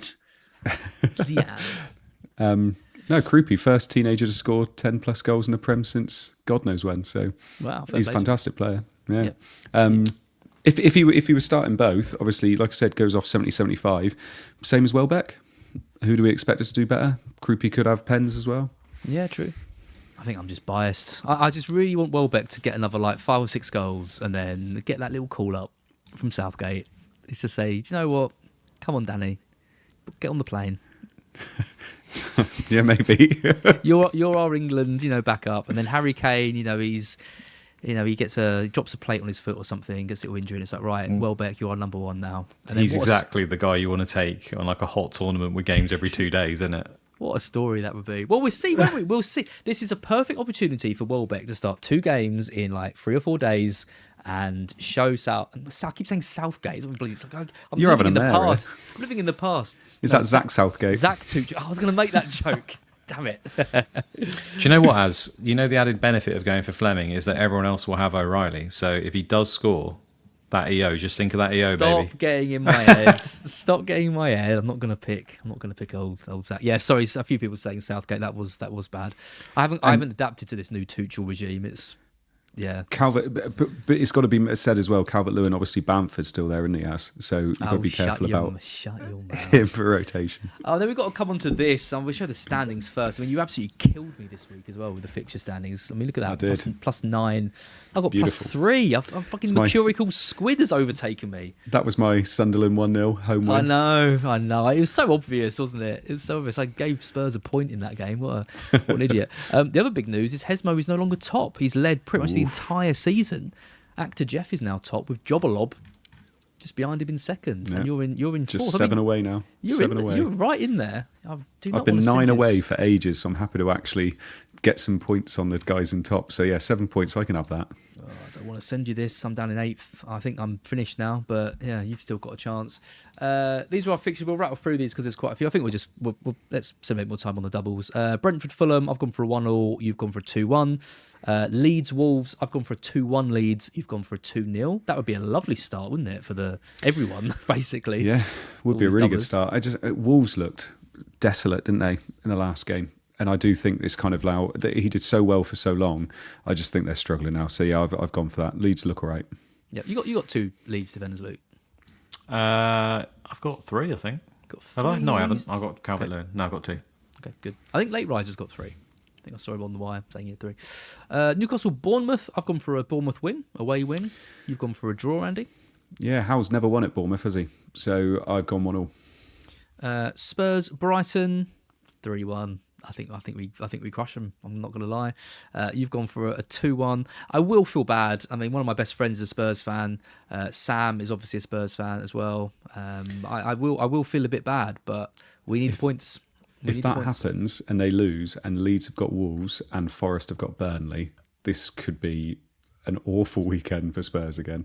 Don't laugh as you say that. You'll get told off by the Spurs fans. Chelsea, Manchester United. We've gone different here. I've gone for a Man U win. You've gone for a Chelsea win. Is that the centre backs?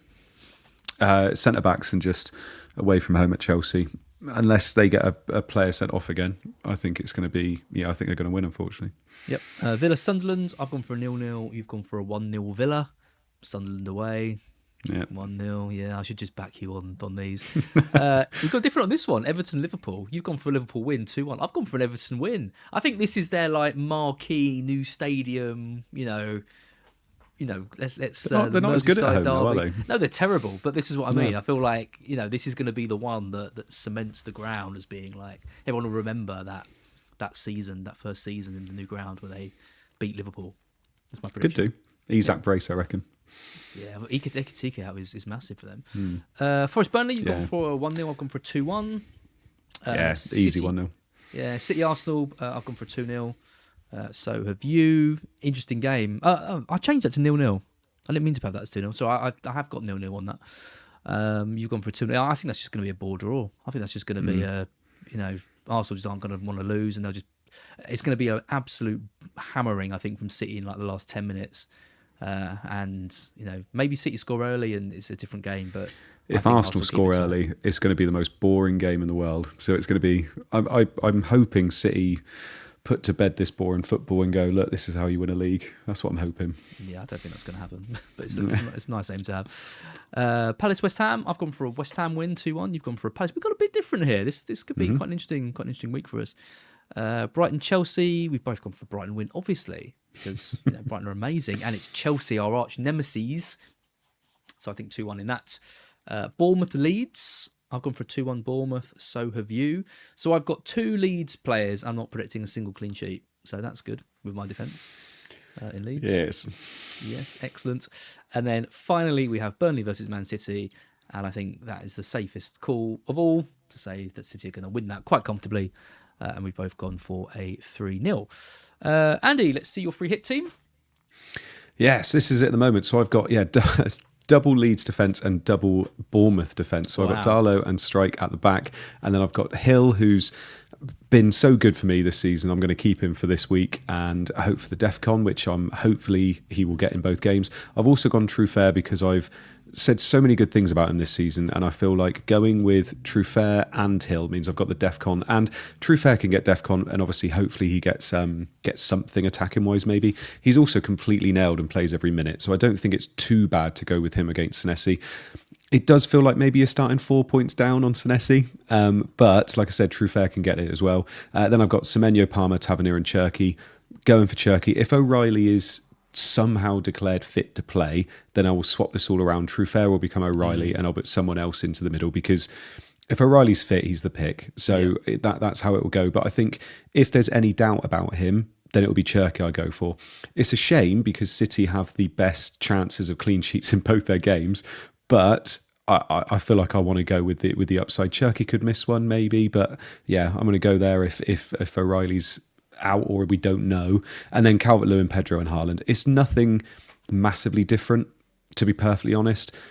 I got Gomez, Cucurella and Kadioglu on the bench with Verbruggen, so I got triple Brighton on the bench. I don't expect any of those to play because obviously I'm expecting all of these other players to play at least one of the games. So yeah, it feels okay. I don't feel like it's anything differential. I don't think it's anything maverick or anything like that, but I feel like the differences you can make are in defence, really. It's where you go defensively, and I think Hill and Trufair is quite fun, and then Darlow and Strike, so yeah. I think I'd be doing the same as you. 119k, pushing into top 100. A couple of like the City triple up in attack is a bit different. Double Bournemouth defence, there's enough in there to differentiate a little bit without going too crazy. I think it's. I think we've kind of talked ourselves into, my God, we're how small can our red arrow be this week with everybody playing bench boost? I think still with a free hit with all those doublers, there's still every chance we get a nice green arrow. It's just obviously you'll definitely bench get a green boost is Yeah. exactly. But I think the talk on the timeline is, oh my God, like we're against these bench boosters and we're going to do so badly. But against you maybe, but in terms of climbing up the overall ranks, I think it looks absolutely fine. Yep, I agree. This is my team, very different to yours. Darlow in goal and Bogle, who I mentioned earlier. Gahey, Truffer as well. I had him too. And then I've gone for double Brighton midfield in Gomez and Minte. That might be Hinchelwood. I don't think I'm going to go Tavernier. I think I'm going to use that Minte spot to be a bit different. In that, Cherky over Semenyo and Palmer, who I am debating for captaincy this week. I'm not too sure what I hate is that City Burnley game being the last game of the week. I know it shouldn't factor into our decision all that, but if Palmer blanks in that second game and then I have to watch City Burnley, that's going to be absolute torture. So it's like a mental health, minter health thing. And then Calvert-Lewin, Haaland and Welbeck up top, Tavernier, Senesi and Cucurella. I mean, I'm a bit worried about Mint. I'm a bit worried about Welbeck. I'm a bit worried about Calvert-Lewin. I'm a bit worried about Cherky. There's definitely options here. We talked about the fact they've got minutes, risks and all that. But I'm going to roll the dice and hope they can deliver in the time they're on the pitch. Not interested in Doku over Cherky then? I'm not saying no. I'm not saying that. I'm not saying no. I'm not saying no. I'm not. Yeah, I'm saying no. I am half tempted just to not go with Haaland.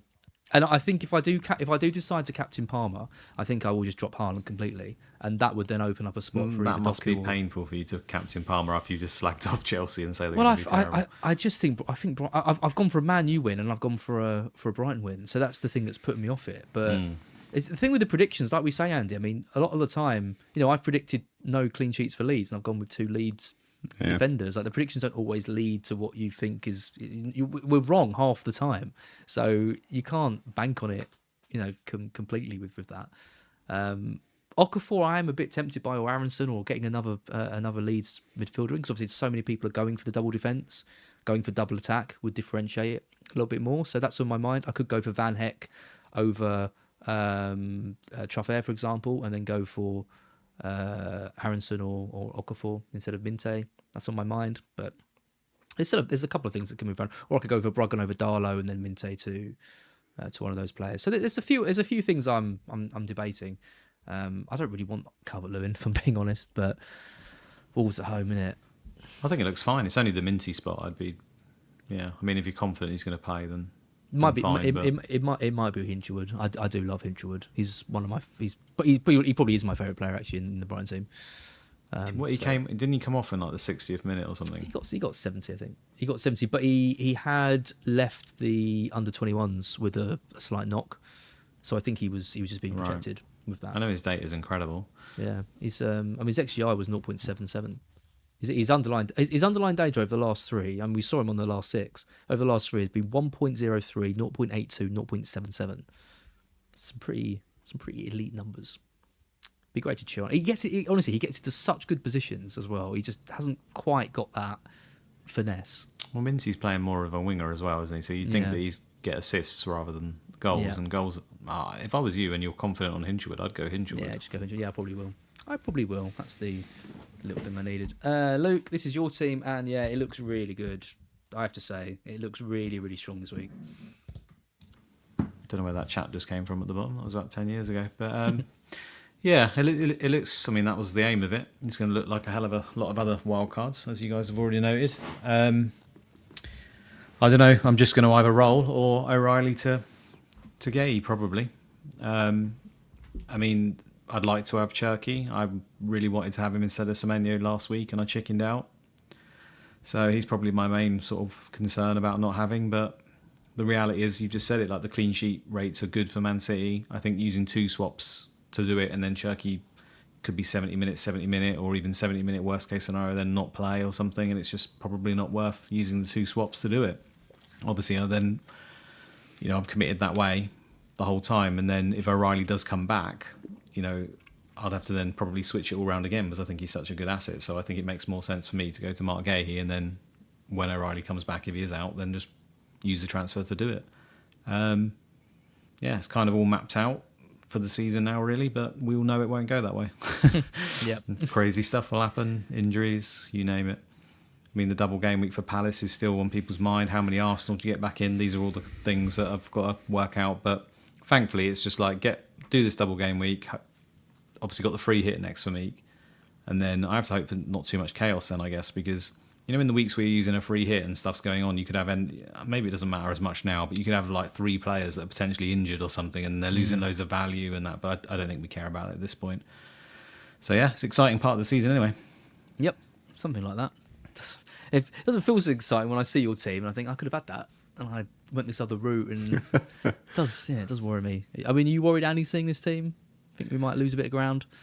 I mean, we said it, didn't we? That obviously this is the best week to bench boost, and they get 4 extra fixtures on us this season now. So what we've got to hope is that not everybody turns up, or something happens. Or something always happens. Well, look at 3 of the 4 bench there. They're Brighton players. They worked this week just about. Yeah. So if they let us down in the big double game week, I would not be surprised. I'd be more worried if it was like a Bournemouth at home and I don't know. I hear you, like but that. everyone's so convinced they're going to do well. I mean, Van Heck isn't absolutely nailed on for DEFCON, is he? He's been doing it recently, but he hasn't been like a stalwart of the season. So if they concede in both games, I know we're getting extra points, definitely, but it might not be as many as we think. That could easily be a 4 or a 5 or a 6 pointer there, and that'll be the same for Verbruggen. Gross doesn't do much of anything. We got lucky with the assist last week, but he doesn't touch DEFCON, doesn't really get goals, doesn't really get assists. That could easily be nothing there as well. And it's 1 game for Bruno, who everyone owns anyway. So it's you can look at it in a negative light. No, you guys don't. That's true. Maybe I need them to go big then. Actually thinking about it, don't I? I would be very, very surprised if that bench didn't get 20 points. Very surprised. Yeah, I mean, hopefully. But I'm a pessimist, so we'll see. Lovely stuff. Just to give a shout out to our Black Box League winners. That's Henry Hyun in the main league with 2,064 points. Ariam is in 2nd. David Ugemi in 3rd. Jamie McDonald in 4th. Matthew Nuttall in 5th. Luke McCullough in 6th. Chris Evanson in 7th. Mr. FA in 8th. Paul Grennan in 9th. And Andy Gazma just making it into the top 10. And in our fantastic Patreons League, and thank you for all the support this season, and up to 200 episodes as well. Angus Chow is still winning, 1,198 points. Benjamin Lund just behind him. Kieran, Scully Mr. Discomfort is in 3rd. Stuart Thompson in 4th. Nick Baker in 5th. Caroline Owen in 6th. Henning Odson in 7th. Doyen Kim in 8th. Paul Norris in 9th. And Simon Hesmo himself is dropping down to 10th. Needs to pick it up, Hesmo. I must not be in this league, because I'd be 10th now. Would you? Yeah, 1,900 points, yeah. That's good to know you're not in the, the Patreon. Yeah, I know. I might need to add myself. You're going to knock Hesmo out. Oh, no. Poor Hesmo. Sorry, Hesmo. Poor Hesmo. Lovely stuff. That is it from us for this 200th episode. Again, I just want to thank everyone for all their support over all the years. To the 6th year we've done Black Box. All the late tackles and watch-alongs and match-a-day challenges and everything. So many familiar faces in the crowd now, and people have come over to the Patreon as well. Thank you for getting involved in that too. And also a massive thank you, of course, to Andy and Luke, who've got involved more regularly in Black Box this season. Taking the helm from Mark is never easy, but I think we're generally doing a pretty good job, creating some good content, and it's good to have you both. Yeah, taking the helm from Mark was how we got the job, actually. But what are we doing for episode 201, by the way? Because obviously Wednesday is the games in the double game week, isn't it? I think we will probably have next week off then. Unless we want to stream on the Thursday. We could do like a sort of a late tackle type thing next Thursday. You don't want to do it when the games are on then, in the background? No, I don't think so. No. I don't think so. All right, I forget I said anything. I mean, Yeah. the trouble is that the tables don't work because you need the last, the data to go in from all the teams. Plus, no one watches it live. Plus, we could just do it on the Thursday. So They're I think watching for us three in our suits. They're looking for the beauty. They don't care about the tables as. for the booty. It's true. Beauty. Oh, beauty. That makes a lot more sense. I mean, maybe booty. If I stood up. We'll do a little bit. Yeah, you're not wearing any pants. You said earlier, didn't you? No. Good. Perfect. Why would you? Can I just say as well, late tackle on Friday with FPL Meerkat, who's back doing his predicted lineups, which is brilliant for a double game week. Yep. And can I also say that we have someone new in doing our Instagram again? Because I gave that job to someone at the start of the season and they did such a poor job with it that we've had to give it to someone else. Do you know how hard it is chasing you two up? It is almost impossible. Well, our new recruit is managing it pretty well. So it must be something you clearly haven't got the Midas touch with wrangling panache. Luke. Yeah. No. But do check out the Instagram. There's some exclusive stuff being posted on there. Some our thoughts ahead of each game week. And that'll be continuing again into the preseason and next year as well. So check out the Instagram if you haven't already. We have a TikTok, I think, as well. There might be some stuff going on that too. I don't know. Follow the lot. TikTok, Instagram, the YouTube Shorts, Twitter, everything. Just it all helps support the channel. And of course, give us a like on this video if you've enjoyed it. If you enjoyed seeing Mark earlier as well. And do subscribe if you haven't already. But for now, that is it. We will see you all probably next week. Andy will see you on Friday for the late tackle. And have a good game week 33, no matter what strategy you're doing. And we'll see you soon. Bye. Bye.